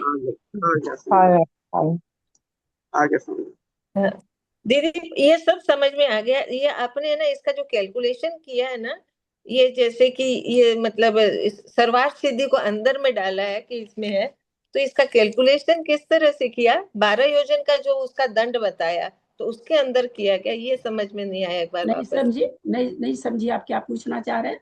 जैसे ये जो आपने बोला ना कि ये जो मतलब 5 अनुत्तर विमान है ना जो इसके अंदर है बात वाले में, आप हाँ नहीं बात वाले में क्या, बात वाले हैं अपना अंदर से मतलब क्या, जैसे आप हमको ये बताइए, ये यहाँ पर भी है ना हवा है ना, यह है तो क्या फर्क पड़ रहा है? आप लोग को जो दिमाग में ऐसे लगना कि बात वाले कोई लाठी टाइप का चीज है या पता नहीं कुछ ऐसे, वो वैसा थोड़ी है।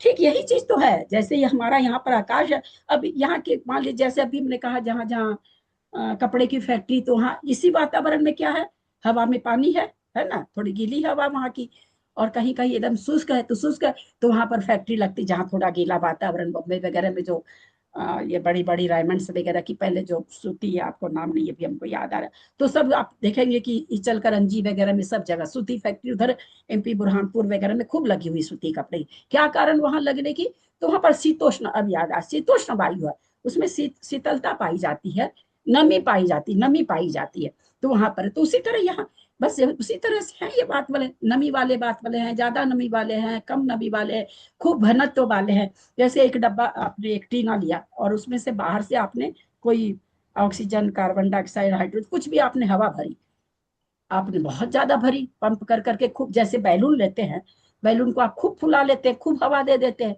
तो घनी वायु हो गई। और किसी ने छोटा सा ही फुलाया तो उसकी वायु कम है वहां पर। बस यही अंतर है, वायु है वो वायु है, पानी पानी के सहित की वायु है। पानी का घनत्व तो कहीं वाष्प बना हुआ बहुत घना वाष्प है, आप इतना बड़ा टोपिया खूब बड़ी गैस पे चढ़ा दो और खूब उबले, तो उसमें से देखिए भाप कितनी जोर निकलती है, वो घना हो गया।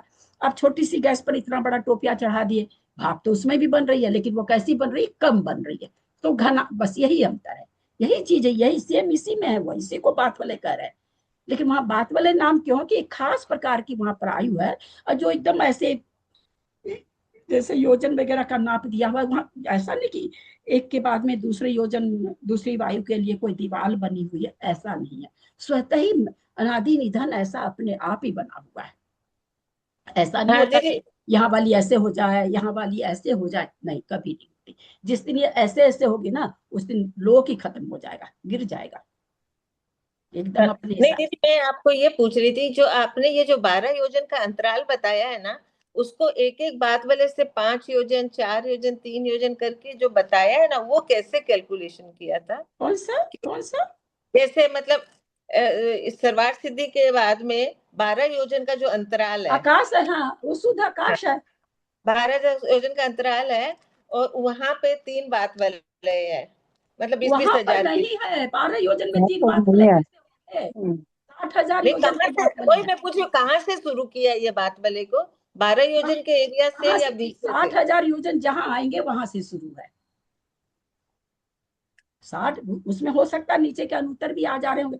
अब इसके लिए हमको क्या, अपने को क्या देखना होगा कि अच्छा, 5 नहीं, एक राजू में, हाँ ठीक याद आ गया, एक राजू में है, 5 अनुत्तर विमान एक राजू में है। तो एक राजू में, तो एक राजू में तो बहुत सारे योजन है ना। जैसे हम लोग अभी नीचे नरक में क्या देखे, एक एक राजू की नरक भूमि में 3 बात वाले के बाद शुद्ध आकाश कितना ज्यादा था ना, आकाश ज्यादा था, है ना, क्योंकि 12 योजन, 20 योजन, 30, ये तो राजू तो बहुत ज्यादा बड़ा है ना। अपने लोग सब पढ़ रहे हैं ना, कि अभी पढ़ा ना अपने लोग ने सारी गणित, कितने असंख्यात असंख्यात कितने बड़े बड़े द्वीप समुद्र होने पर भी और राजू खत्म नहीं हो रहा है, इतना बड़ा राजू है। उस राजू को समझाने के लिए यति विश्वाचार्य उन्होंने कहीं पर आया है कि 1,000 क्विंटल का लोहा का गोला है ना, ऊपर से गिरे स्वर्ग से और नरक तक जाए, और एकदम धीमी गति में जाए, एकदम धीमी गति में, तब जितना काल लगता है उससे भी ज्यादा बड़ा एक राजू है, बहुत बड़ा है। तो वहां पर 60,000 योजन, जहां पर भी उस एक राजू के, मैं ये पूछ रहे थे कि ये कितना योजन है, तब समझ में आई ये 60,000 योजन है, और वो मतलब अंतराल उस 12 योजन को आप दिमाग में क्यों ला रहे हो? उस 12 योजन से कोई लेना देना नहीं है, 8वें पृथ्वी के नीचे है वो 12 योजन। सुनो एक मिनट सुनो, वो 12 योजन भी इसी 60,000 योजन में है, हम ये कहना चाह रहे हैं। अब 20,000 योजन में 12 योजन का कोई मूल्य है क्या? वो 12 योजन भी 60,000 योजन के अंदर है ना, वहां तक है, पृथ्वी तक है ना। तीनों बात में पृथ्वी कहाँ चालू हो रही है, ध्वज दंड के ऊपर चालू हो रही है।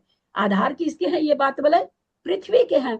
तो वो जो बात, जो ध्वज दंड है उनका, वो भी उसी में है, बात वलय में ही है, तो 12 योजन बात वलय में है। उसके नीचे बचा हुआ 60,000 योजन में 12 योजन आप निकाल दीजिए, उतना नीचे अनुत्तर विमान में है। अनुत्तर विमान का उतना ऊपर का हिस्सा बात वलय के अंदर, और नीचे चूंकि राज्यों में है, ये सब स्वर्ग सब भी एक राज्यों में है, तो बहुत बड़ा बड़ा क्षेत्र है। और कोई प्रश्न है तो पूछें। जी प्रणाम दीदी। जम्बू द्वीप 45 लाख योजन का है क्या, मेरे को पूछना था। जम्बू द्वीप 1 लाख योजन का।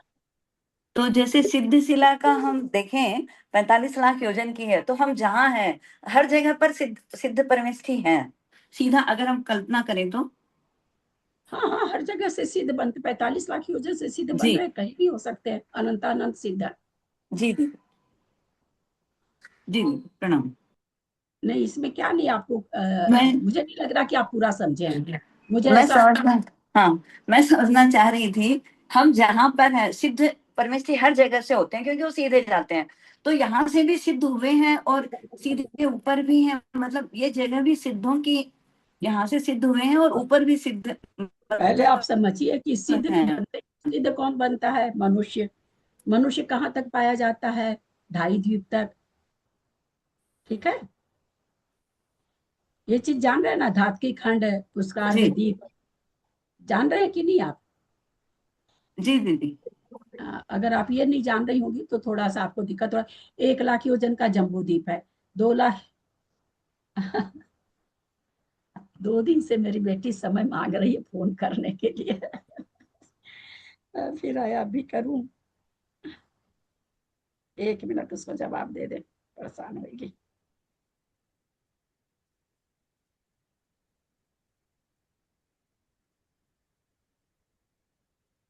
हाँ, तो मैं समझा रही थी, ये 45 लाख योजन कौन बताएंगे? 45 लाख योजन से लोग जानते होंगे, हम सोचे और लोग बताएं। हाँ, भाभी 2.5 द्वीप 45 लाख योजन का है ना? अरे ऐसे बताना है क्या? 2.5 द्वीप 45 लाख योजन?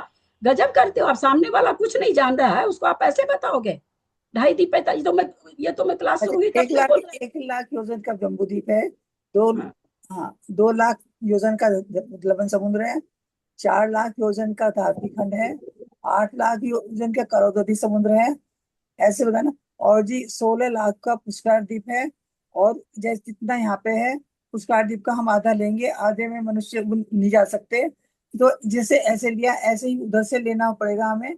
1 लाख योजन का तो बीच में आ गया, उसके बाद में हमें जैसे धात्की खंड वो लवण समुद्र आया तो उधर आया, तो ये मिलके 22.5 हो जाता है, क्योंकि पुष्कर द्वीप आधा लिया तो 22.5 उधर हो गया, दोनों मिलके 45 लाख हो जाते हैं। खैर उनको समझ में तो नहीं आया होगा। 1 लाख योजन का जम्बू द्वीप, ये तो जान रहे हैं ना रंजू जी? जी दीदी, जी दीदी। उसके दोनों और पूरा उस समुद्र से घिरा हुआ है, लवण समुद्र से। जी वो लवण दीदी। समुद्र 2 लाख योजन इधर है, 2 लाख योजन इधर है, जी। तो कितना हो गया? 5 लाख हो गया ना? 5 लाख योजन हो गया। जी दीदी। बाद वाला जो धात्की खंड है वो 4-4 लाख है, तो 8 लाख वो जोड़ेंगे ना, तो 5 और 8 13 हो गया ना, 4 लाख इधर है, बोल है ना, बोल है, तो 4 लाख इधर भी है, 4 लाख इधर भी है, चारों बगली तो 4-4 लाख है। जी दीदी। चौड़ाई तो एक ही तरफ से नापी जाती है, तो 8 योजन हुआ। और उसके बाद फिर कालोदधी समुद्र है ना? हाँ। तो कितना हुआ? 8-8 16 लाख, 21 हुआ। कालोदधी समुद्र है, वो कितना है? तो वो 16 योजन, 1 2 4 8 है, तो 8 तो 16 वो हुआ। और फिर उसके बाद पुष्कर द्वीप है, क्या नाम है, 32 योजन का, तो पुष्कर द्वीप आधा लिया गया, 2.5 द्वीप है ना, जम्बू द्वीप, धात्की द्वीप और आधा पुष्कर द्वीप, उसके बीच में मानुषोत्तर पर्वत बना हुआ है, उसके आगे मनुष्य नहीं जा सकता, तो उसका 8-8 योजन। तो इस तरह से जब हम जम्बू द्वीप को 1 योजन इधर बीच में रखे, 22 योजन इधर, 22 योजन इधर, तो इस तरह से 45 लाख योजन हो जाता है। जी दीदी, समझ में आ गया। से मनुष्य मोक्ष जाता है, जहां तक मनुष्य पाया जाता है, तो इसलिए 45 लाख योजन की सिद्ध शिला भी है, और 45 लाख योजन का ही सिद्ध लोक भी है। जी दीदी, समझ में आ गया। प्रणाम दीदी। हाँ, ये जो आप अभी बताए ना, दोनों साइड से 22.5 योजन, तो ये साइड में बता सकते, ऊपर नीचे नहीं बता सकते क्या? हाँ, क्या चीज बोले? जैसे अभी आपने बताया 45 लाख योजन 22.5 इधर और 22.5 इधर, हाँ तो ऊपर और नीचे ऐसे बता सकते हैं क्या? नहीं बता सकते, ऊपर नीचे ऐसे नहीं बता सकते, साइड में भी? ऊपर नीचे का है ना, सुदर्शन मेरु नीचे 1,000 योजन उसकी जड़ है ना। उसके ऊपर सुदर्शन मेरु के ऊपर एक बाल का अंतर देखिए स्वर्ग है। आपका सुदर्शन मेरु कितना है? 1,45,000 योजन का है ना। कोई माता जी लोग 45 लोग मतलब अलग अलग है। तिलोपन्नति में 45,000 की चूलिका अलग से है शायद। यति कौन है तो खाली 1,00,000 योजन ही कहते हैं। तो जो भी ज्यादा करके 1,45,000 योजन ही कहा जाता है। तो जितना है उतना बड़ा मध्य लोक है। मध्य लोक की तो कोई काउंटिंग ही नहीं, इतना सा चींटी भर भी नहीं है। लेकिन है किसका हिस्सा वो हिस्सा किसका है? 7 राजू ऊपर 7 राजू नीचे में वो बीच का जो 1,45,000 योजन 45 एक सीट है। हाँ वो 40 किसका है? 40 योजन की 45 योजन, 45,000 नहीं, 45 योजन।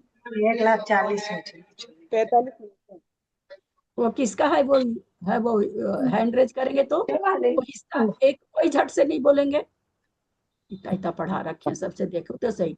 वो हिस्सा किसका है? 7 राजू नीचे 7 राजू ऊपर आचार्य कहते हैं कि भाई बीच में तो कुछ है ही नहीं, एक लाइन सी है। मध्य लोकों को तो कहते हैं एक लाइन सी है।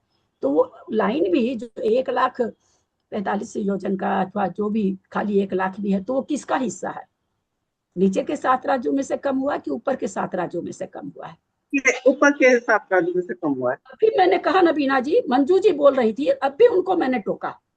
अब भी टोका मैंने उनको कि कोई जवाब नहीं देंगे, हैंड रेज करेंगे। मैं सबका चेहरा देख के पूछती हूँ। अब भी बोला मीठा जी, अब भी बोला मैंने। आप बहुत अनडिसिप्लिन्ड औरत हैं। इतने बड़े स्वाध्याय में अनुशासन का पालन आप नहीं करती हैं।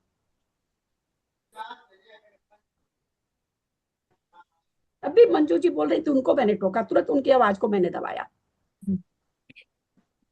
किसका हिस्सा है? गलत या सही बस बोलना, अपने को फट से खोल के रखना, फट से बोल देना। किसका हिस्सा? वो ऊपर का है कि नीचे का है? हैंड रेज करें।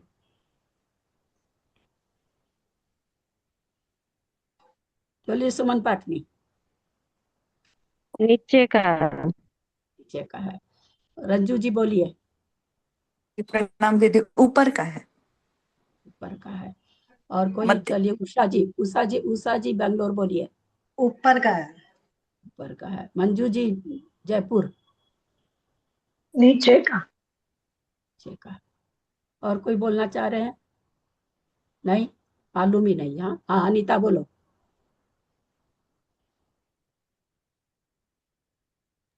नीचे का है। नीचे का है। तुम लोग ना सब कोई अपने नाम के आगे से जैन हटा दो, हटाइए दो आज। ऊपर का है। जिन्होंने भी ऊपर का कहा वो सही है। अभी तक मेरे को नाम रहे, वो ऊपर का हिस्सा है ना, नीचे का हिस्सा नहीं। स्वर्ग के में से उतना सा हिस्सा नीचे है। नर्क का हिस्सा। चित्रा पृथ्वी तो उस भाग से लगी हुई है, तो नीचे वाले में काउंट नहीं होगा क्या? चित्रा पृथ्वी तो ये है ना, कि चित्रा पृथ्वी है। इसके ऊपर है ना सुदर्शन मेरु। इसके नीचे 7 राजू है, यहाँ से 7 राजू ऊपर। तो ये तो नीचे से तो जुड़ी हुई हुई, तो नीचे में काउंट नहीं होगा। हम चित्रा पृथ्वी पर है ना। बात हुई कि चित्रा पृथ्वी, जैसे उन्होंने उषा जी पूछे है कि भाई आपने इसका लंबाई चौड़ाई, ये ऊंचा, इसका कुछ ऊपर का भी तो क्षेत्र होगा ना। ये क्षेत्र स्वर्ग में है, ये तो ऊपर का, ये ऊपर की सतह, ये ऊपर की सतह है ना चित्रा पृथ्वी तो। और चित्रा पृथ्वी की जो ये हम लोग रह रहे हैं, तो इतना जो खुला आकाश है, ये किसका है? ये किसके राजू में? तो ये ऊपर के राजू में है, ऊपर के 7 राजू में है, नीचे के में नहीं है। इन्होंने इसका ऊंचाई पूछा कि भाई मध्यलोक की ऊंचाई कितनी, तो भाई 1,00,000 योजन। चले उसको 45 हम छोड़ रहे हैं। तो वो 1,00,000 योजन किसका है? स्वर्ग के हिस्से में से आया कि नरक के हिस्से में से आया? हाँ वो तो नहीं, वो तो ऊपर के हिस्से से। ऊपर के हिस्से से। और कोई प्रश्न तो पूछ लीजिए, इससे संबंधित कुछ नहीं समझ में आया हो तो। आ गया सबको समझ में, जितने लोग दिख रहे हैं? जी दीदी। दीदी मुझे ये पूछना दीदी की, ये ना इस प्राग बार हम पढ़ते हैं ना, उसका बात बोले कहाँ से शुरू होता है? 20,000 20,000 योजन बोले ना। बने हुए हैं ना। आप चित्र नहीं ऑन कराएं क्या? चित्र तो ऑन करा है।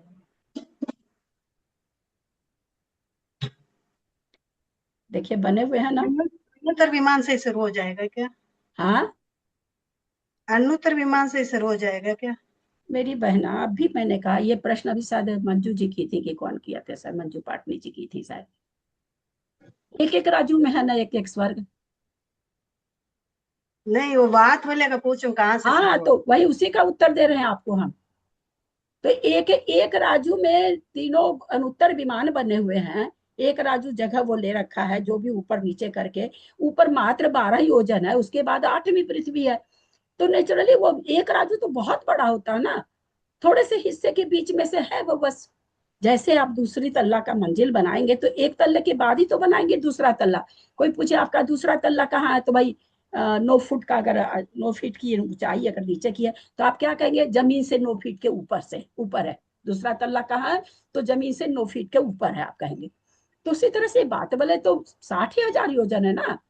और अनुत्तर विमान तो एक राजू के अंदर है, एक राजू है उसका तो माप। तो राजू तो बहुत बड़ा है ना, कहीं पर भी है उसके बीच से है। भाई एक बात पूछे? हाँ बोलिए। भाई जैसे नरक के, हर नरक के बाद तो 3 बात वेले हैं, सातों हाँ पृथ्वी तक।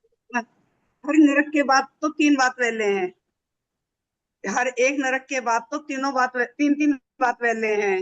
हाँ अब पर स्वर्ग के बाद में नहीं है ना, स्वर्ग के बाद में तो केवल उत्तर विमान जो है वो उसमें ही केवल अरे बात सबसे वेले पहले हैं। ये बात तो कितनी बार बोल दिए कि अब उदाहरण भी दिए कि अपना भी विमान चढ़ता है क्या चीज के आश्रय से चढ़ता है, भाई पर हवा के आश्रय से चल रहा ना। ये बात तो शुरू में बोले ना कि भूमि को आधार चाहिए, ये पृथ्वी है हमारी, ये जिस पर हम चल रहे हैं इसको आधार चाहिए।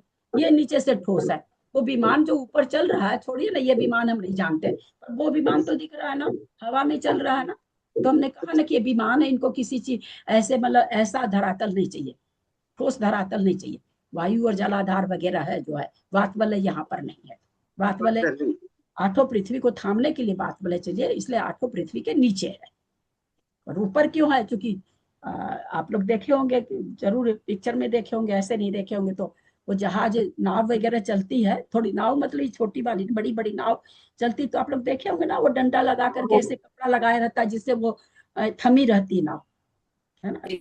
देखो ना, हवा के झोंके से किधर की हवा आ रही, किधर की हवा आ रही, नाव भी डूब जाएगी।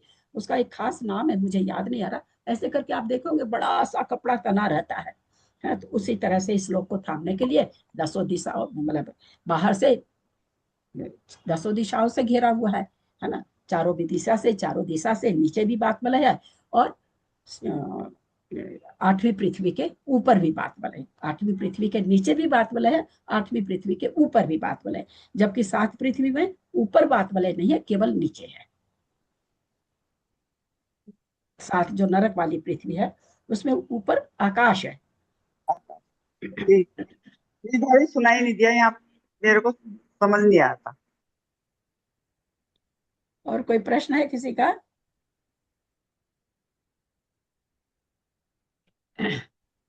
खत्म करूं क्लास? दीदी जो ये बात हाँ?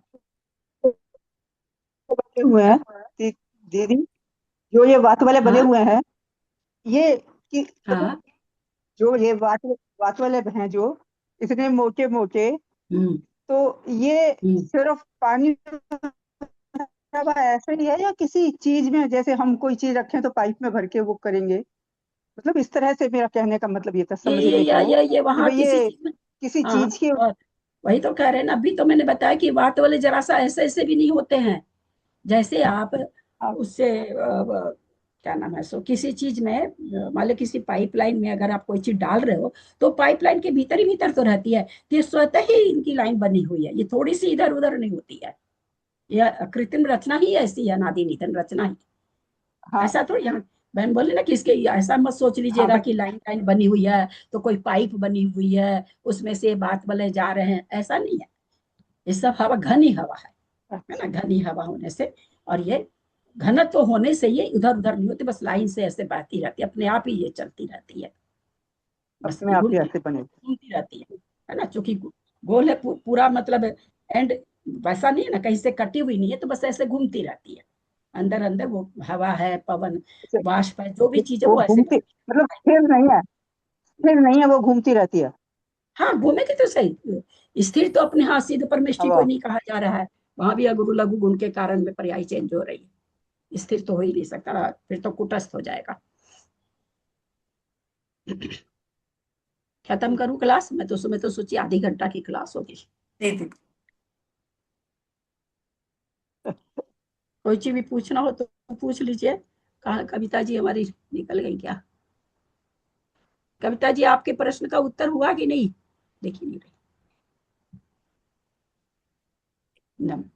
मंजू जी और कविता जी 2 जन के चलते आज की क्लास हेल्ड हुई। आप लोग का कोई प्रश्न नहीं था, इन 2 के कारण भी दोनों गायब है, क्योंकि मतलब निकल गया। चिलमची यार किसके, दम दीदी लगाएगा किसके। हाँ दीदी समझ में आ गया, वो मेरे को कल से समझ में नहीं आ रहा था, रात को भी आपको फोन पे बात हुई थी। उसकी कोई बात नहीं है। अच्छा है, सबको इस बहाने किसी एक को प्रश्न होता है तो सबको समझने मिल जाता कि, और किसी को भी नहीं आ रहा होगा तो अच्छा ही हुआ। लेकिन हाँ हुआ कि वो दीदी मंजू जी का प्रश्न क्या था? नहीं वो था ना कि वो 12 योजन वाला में अंदर ही वो बात वाली नहीं समझ में आ रही थी कि एक तो 10 दिशा वाला समझ में नहीं आ रहा था कि 10 दिशा में बात वाले कैसे हैं, तो ये भी समझ में आ गया, और वो अनुत्तर विमान वाला भी आ गया दीदी दोनों। कविता जी का आया था कल, वो विभा गांधी हमको पूछ ली थी कि दीदी उसके नीचे भी बात वाले है या अनुत्तर विमान बात वाले में है ना, तो बस उतना सब पूछी, हमने झट से हाँ कह दिया, उसके आगे मैंने कुछ बढ़ाया नहीं। तो कविता जी का मैसेज आ गया कि दीदी वो ऐसे बोली तो आप हाँ बोल दी, तो अनुत्तर विमान में बात वाले में है क्या अनुत्तर विमान, ऐसा उन्होंने पूछा। तो फिर ठीक है कल क्लास ही ले लेते हैं, अष्टमी है उसको छोड़ देते हैं उसको। मैंने भी रात को यही बोला कि दीदी आपने गलती से बोल दिया अनुत्तर विमान में बात वाले।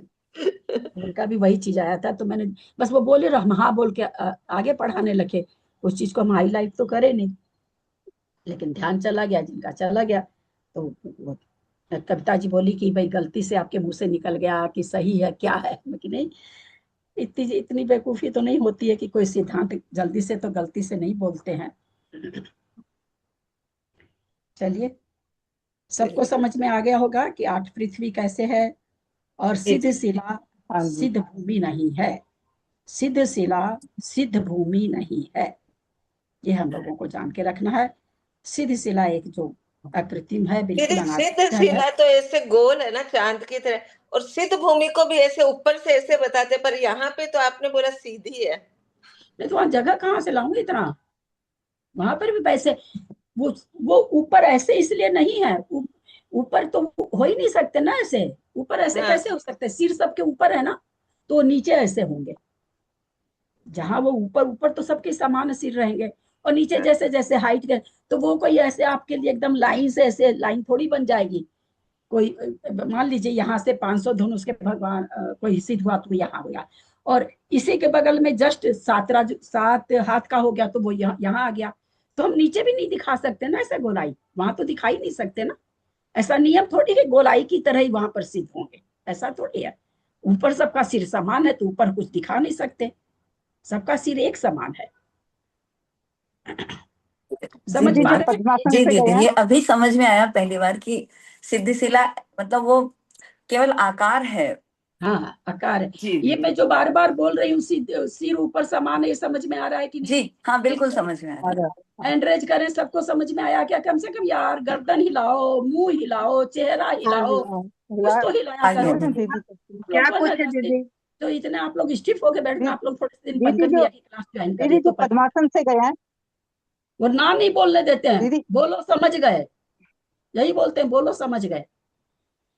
समझ गई समझ गई। आप क्या पूछे थे? अभी मैं तो लिखने लग गई तो पता नहीं। मैं कही जो हम बार बार कह रहे हैं ऊपर से सिर सबका समान है, ये बात समझ में लोगों को आ रही है कि नहीं? आ रही है दीदी आ रही है। बहुत अच्छा लगा, मतलब एकदम 45 लाख योजन इसको समझ लीजिए कि ऊपर का तनु बात वाला है, और इधर भी है पर बीच में तनु बात वाला है, समझ लीजिए 45 लाख योजन का। तो जो भी सीधा रहे हैं सब यहाँ सटते जा रहे हैं, और नीचे जो 525 धन उसके वो नीचे तक आ रहे हैं, 7 हाथ के वो यहीं रह जाएंगे, 10 हाथ के थोड़े और नीचे। तो यहाँ गोलाई नहीं बना सकते ना, यहाँ गोलाई बनाने का मतलब तो फिर हम कहेंगे 7 हाथ वाला इधर से जाएगा मोक्ष, है ना, और 500 वाला बीच में से जाएगा, 490 वाला उसके बगल से जाएगा। ऐसा तो होता नहीं है, मोक्ष सबका अपनी अपने स्थान से हो जाता है, तो इसलिए उसको गोलाई बना ही नहीं सकते हैं, है ना। बस इतना ही है कि ऊपर सबका सिर समान है, नीचे जैसी जिसकी हाइट है उतने वो लटक रहे हैं। दीदी जो पद्मासन से गए वो उसी हाल उसी से उसमें होंगे फिर। हाँ, वो पद्मासन के, पद्मासन से उनका सिर ऊपर से समान है, नीचे पद्मासन से है। वैसे उनमें वो तो है नहीं, एक में एक का वो तो हो ही जाता है उनका, सिद्धों का। हाँ सिद्धों का वो तो हो जाता है ना, एक में एक राजे। हाँ, एक में एक राजे, एक में अनेक नो, क्योंकि वो आकार तो है नहीं ना, आकार है पर स्थूल नहीं है, तो इसलिए जगह तो रोकते नहीं है, उसी में समाहित हो जाते हैं। दीदी और आज ही समझ में आया कि ये आठवीं भूमि है, एक मिनट। हाँ रंजू जी, आठवीं भूमि है, वो सिद्ध शिला नहीं है, ऐसा है क्या? जी, आज ही समझ में आया ये। आठवीं भूमि तो पहली बात है वो ईसत प्रागभार पृथ्वी है, वो तो है ही नहीं। आठवीं भूमि के ऊपर सिद्ध शिला है, ऐसे कहा जाता है। ऐसे अपने लोग इसमें कहते हैं भाई अष्टम वसुधा पाने में आठों द्रव्य लिए सिद्ध स्वाभाविकता से निज में निर्गुण प्रकट किए, है ना। तो अष्टम भूमि कह दिया जाता है, लेकिन वास्तव में तो अष्टम भूमि के ऊपर जाएंगे तो ऊपर अपने आप ही चले जाए, वहां तक अगर मोक्ष से चले गए तो अपने आप ऊपर चले जाएंगे, तो वहां नहीं रुकेंगे आप। थोड़ा सा यह है।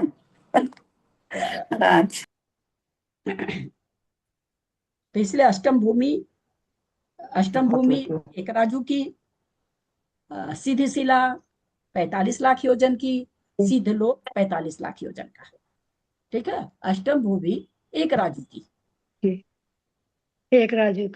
हाँ एक राजू की, और सिद्ध शिला 45 लाख योजन की, और सिद्ध लोक 45 लाख योजन का। आया होगा सबको समझ में? ये बात बोले सिद्ध लोक दोनों में कोई अंतर नहीं वाले आता है, तो ऐसे बोलते हैं ना, एक बाल का अंतर ये शिला में और 5 अनुत्तर में, ये ना ये दिखा तो 12 योजन का अंतर आता है ना, शिला के नीचे 12 योजन बात वाले आता है। सुमन जी 1 मिनट, सब कोई थोड़ा चुप रहेंगे। हाँ बोलिए सुमन जी। मैं बोलती 5 अनुत्तर के बाद 12 योजन का बात वाले आता है और फिर शिला आती है, तो ऐसे बोला जाता है ना कि एक बाल का अंतर है, वो फिर कहाँ हुआ? अरे भैया आप लोग को नक्शा भेजे नहीं यार, नक्शा नहीं खोले हो क्या? और सारा चीज उसमें लिखा हुआ है। नक्शा खोले हुए दीदी, खोला हुआ तो देखिए 5 अनुत्तर के बाद क्या है, 12 योजन का क्या है, 12 योजन का वहां पर 12 योजन का अंतराल है। आप देखो 12 योजन का क्या है, 12 योजन। अरे दूसरे आदमी क्यों बोल रहे हैं? मैं हमेशा कहती जिसका प्रश्न है उसी को उत्तर देने दिया कीजिए। 12 योजन का वहां क्या है? 12 योजन का अंतराल लिखा हुआ है, अंतराल। और क्या है? तो 12 योजन का अंतराल क्यों हुआ? वो बात वाले के लिए थोड़ी है तो 5 4 3 योजन का, हाँ तो 5 योजन 4 योजन 3 योजन नहीं हुआ क्या? अरे 5 4 9 10 11 12। हाँ उस 12 योजन में क्या है?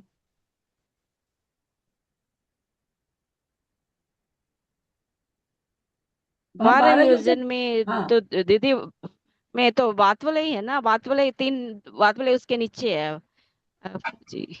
12 योजन में क्या हुआ दीदी? पता नहीं चला। मैं वही नहीं लिखा हुआ, कुछ भी नहीं लिखा हुआ है, देखो बड़ा करके आप।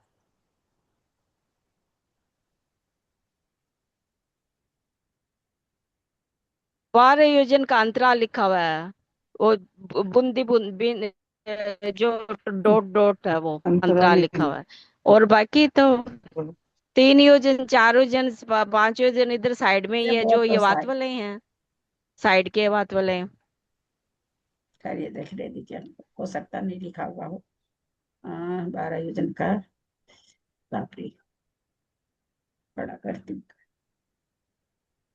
अच्छा इसमें ध्वज दंड नहीं लिखा हुआ है, वो ध्वज दंड है ना, ईसत नहीं, सर्वार सिद्धि का ब्रज दंड है, सर्वार सिद्धि का 12 योजन का ध्वज दंड है वो, है ना, इसलिए वहां पर 12 योजन का अंतराल है। ऐसे बेफालतू का अंतराल नहीं है कि ऐसे ही अंतराल है। वो 12 योजन वहां पर दिखाएगा ना, एक डंडा जैसा दिख रहा है ना, वो ध्वज हाँ दंड है। हाँ, वो ध्वज दंड हाँ है। सर्वार्थ सिद्धि का हर एक स्वर के ऊपर ध्वज दंड रहता है, जहां तक उनका हाँ रहता है, तो सब स्वर के ऊपर ध्वज दंड रहता है।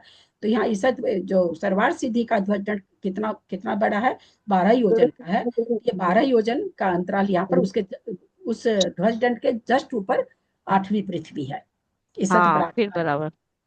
और उसी में बीचों बीच सिद्ध शिला बनी हुई है।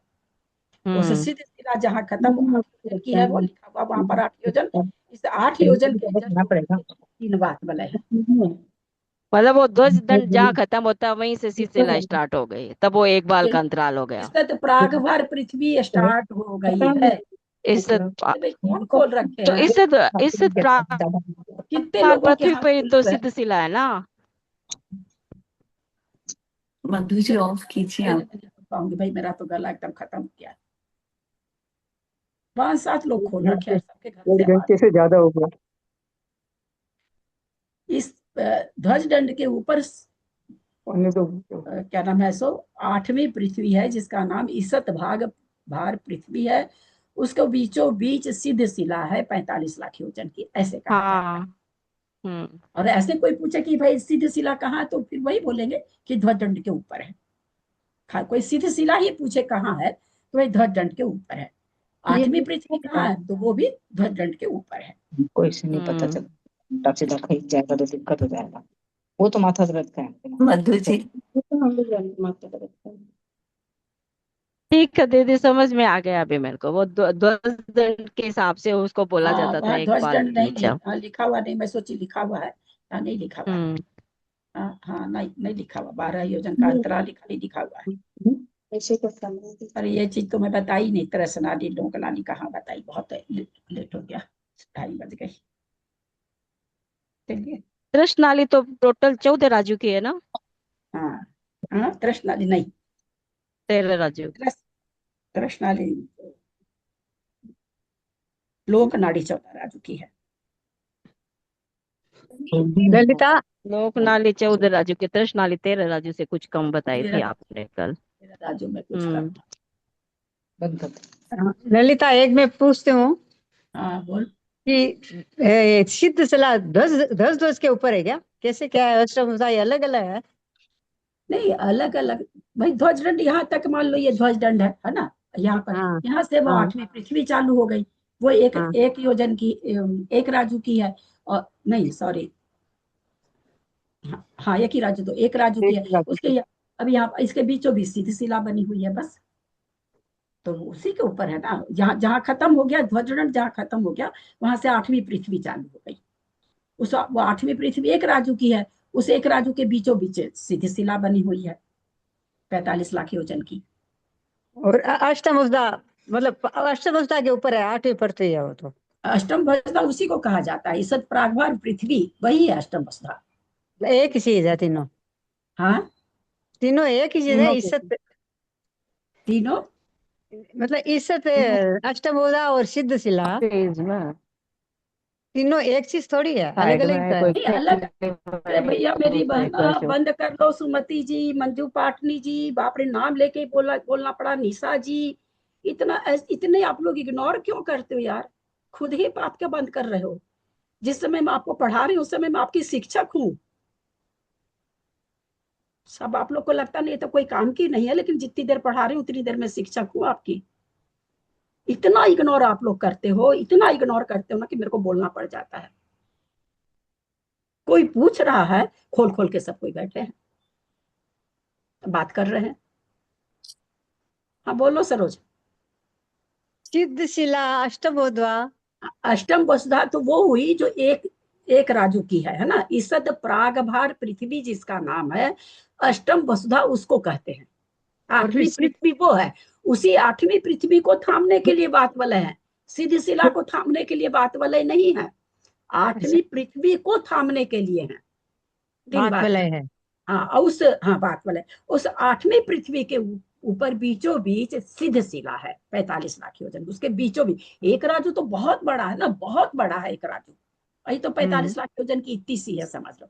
एक अगर अपने घर में कोई सरसों का दाना पड़ा है, वैसे समझ लो एक राजू में, तुम्हारे पूरे मकान में एक सरसों का दाना, वैसे समझ लो एक राजू में सिद्ध शिला, उतना सही है। और जो अष्टम ये सिद्ध शिला, सिद्ध लोक कौन सा है? जो तनुवात वलय में 45 लाख योजन तक सिद्ध परमेष्ठी विद्यमान है, वो सिद्ध लोक है। तो तीनों चीज तीन है। मतलब सिद्ध शिला में तो सिद्ध लोग, सिद्ध भगवान विराजमान है। सिद्ध शिला में नहीं है सरोज, सिद्ध लोक में है। सिद्ध लोक, हाँ सॉरी। सिद्ध लोक में है, तनुवात वलय में है। अगर ऐसे बोले कहाँ है, तो तनुवात वलय में है। वो सिद्ध तनुवात शिला, में सिद्ध शिला पे विराजमान है। सिद्ध शिला नहीं, ओह सिद्ध लोक, सिद्ध शिला तो नीचे रह गई, बहुत नीचे रह गई। सिद्ध लोक में 4,002, 6,000, 7,000 नीचे रह गई। सिद्ध लोक उसको उसको तनुवात वलय कहा जाता है। सिद्ध लोक तो वो समझाने के लिए कि वहां सिद्ध है, इसलिए सिद्ध लोक कह देते हैं। तनुवात वलय में है, सिद्ध परमेष्ठी तनुवात वलय में है, ऐसे कहा जाता है। ठीक है, समझी। 8वीं पृथ्वी, सिद्ध शिला और फिर तनुवात वलय, ये 3 चीज याद रखनी पड़ेगी। तो 8वीं पृथ्वी तो ईसत प्रागभार पृथ्वी है, जो ध्वजदंड के जस्ट ऊपर है। उसी ईसत प्रागभार पृथ्वी के बीचों बीच 45 लाख योजन की सिद्ध शिला है। और सिद्ध परमेष्ठी कहाँ? सिद्ध शिला पर नहीं है, तनुवात वलय में है। वो जो सिद्ध शिला है, वो 3 वात वलय से घिरी हुई है। तो ऊपर के वात वलय में, तनुवात वलय में सिद्ध परमेष्ठी है। ठीक है, एंड कर रही हूँ। दीदी कृष्ण नाली की चौड़ाई तो 13 राजू है, तो इसकी चौड़ाई कितनी है? लंबाई इतनी है 13 राजू से कुछ कम, तो चौड़ाई कितनी है? चौड़ाई 2 दिशा में 1 राजू है, 2 दिशा में 7 राजू है।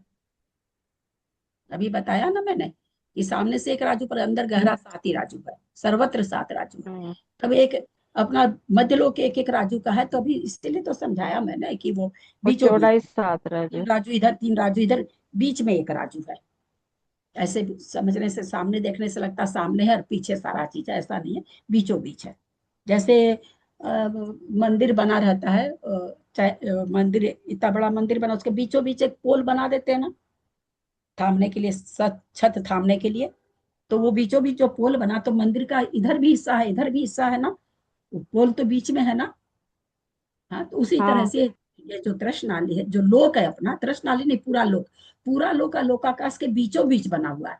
और उस लोकाकाश के भी बीचों बीच तृष्णाली है। 2 चीज है यहाँ पर, पूरे लोकाकाश के बीचों बीच लोकाकाश, लोकाकाश के बीचों बीच तृष्णाली। ऐसे जैसे चित्र में तो सामने दिखती तो लगता है ऐसे बना हुआ, ऐसा नहीं है, बीचों बीच बनी हुई है। जैसे मान ली पूरा मंदिर इतना बड़ा कोई हॉल है, उसको छत थामने के लिए हम एक तो यहाँ पर पिलर लगा दिए, तो कैसे बीच में, इधर भी जगह है, इधर भी जगह है, इधर भी जगह है, इधर भी जगह है ना। तो उसी तरह से तृष्णाली है, बीचों बीच है, उसके चारों बगल जगह है।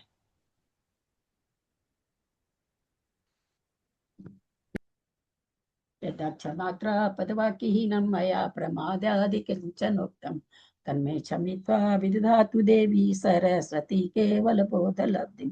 बोधि समाधि परिणाम शुद्धि स्वात्मोपलब्धि शिव सौख्य सिद्धि। चिंतामणिं चिन्तितवस्तुदानि त्वं वन्दमानस ममास्तु देवी।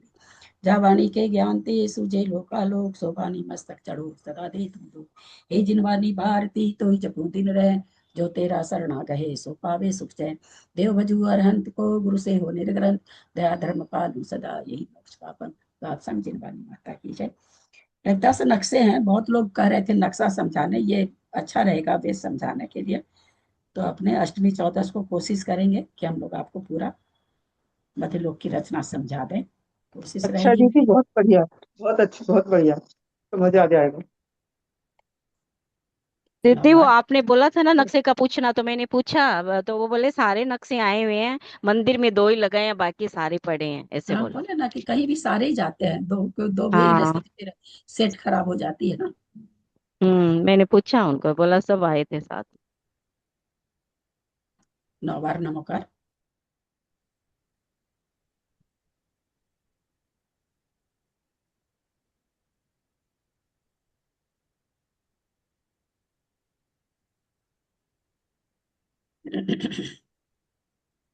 प्रतिमाधारी को विकास वंदना। भैया आ रहे हैं अभी। प्रतिमाधारी को वंदना, बड़ों का सादर चरण असर, सभी से सादर जय जिनेन्द्र। दीदी को राजीव चैत्र सभी को प्रणाम, दीदी को सादर जय जिनेन्द्र, प्रतिमाधारी को वंदना। वंदना दीदी को वंदना, मिलिट्री को सादर सलाम पर श्री बाबू को प्रणाम। दीदी को प्रणाम, प्रतिमाधारी को वंदना, सभी बड़े को प्रणाम। जय को वंदना, दीदी को प्रणाम, सभी को जय जिनेन्द्र। अगर है ना आप लोग का अपना बच्चों का सब लैपटॉप मिल जाता है तो लैपटॉप पर इसको भेजूंगी, एक एक ही नक्शा भेजूंगी, नहीं तो फिर कंफ्यूज होंगे। लैपटॉप पर खोल के रखेंगे ना, थोड़ा सा बड़ा हो जाता है ना, आंख भी तो हम लोग की वैसी है, तो थोड़ा सा आप लोग को अच्छा लग, मेरा तो क्या, मेरे को तो याद है तो मैं इसमें खोल के बता देती हूँ, पर आप लोग थोड़ा सा बड़ा में खोलोगे ना, क्योंकि इस पर तो मैं क्लास चालू कर लेती हूँ लैपटॉप पर, तो मोबाइल में खोल के बताई। नक्शे खोल के सामने दिखाऊं तो कोई फायदा नहीं, पूरा दिखेगा नहीं। तो जिसके जिसके लैपटॉप पर ना, तो लैपटॉप को खोलेंगे तो बहुत अच्छा लगेगा, थोड़े अक्षर बड़े हो जाएंगे ना तो दिखेगा भी। चलिए एंड कर रही हूँ बाबा, कितनी लेट हो गई, 2:45। वाह धन्य है, इतनी देर गला चल रहा है। 2 घंटा पूरा। हाँ तो गला गला बेचारा, काटने की, सुनो गला सरोज, बेचारा, गले मेरी को गले का क्या दोष है। मेरे, हाँ गले का क्या दोष, गला का दोष नहीं है, लेकिन अगली क्लास में जब ये पूछूंगी तो नील रहेगा तो मेरा गला में दर्द हो जाएगा, आज तो नहीं हुआ। एकदम सही दिन हो बोले। जाएगा, कुछ दिन हो जाएगा। जो बात सही है वो बोलते भाई, हम क्या करें, हम वो मुंह वाला टीका नहीं काट सकते, एकदम सही बात, उस दिन मेरे गले में दर्द हो जाएगा। प्रतिमाधारी को वंदना, दीदी को सादर प्रणाम, सभी धन्यवाद। को सादर जय जिनेन्द्र। दीदी वंदना 22 जुलाई को विकास भैया आ रहे हैं इधर। अच्छा। ये अस्थानी का पर्व इस बार बंदर में मनाएंगे, हम लोग बुला रहे हैं उनको। अच्छा, वाह, इसलिए बहुत अच्छा। 22 की घर में टिकट बन गई है, उनकी टिकट बना दी अभी।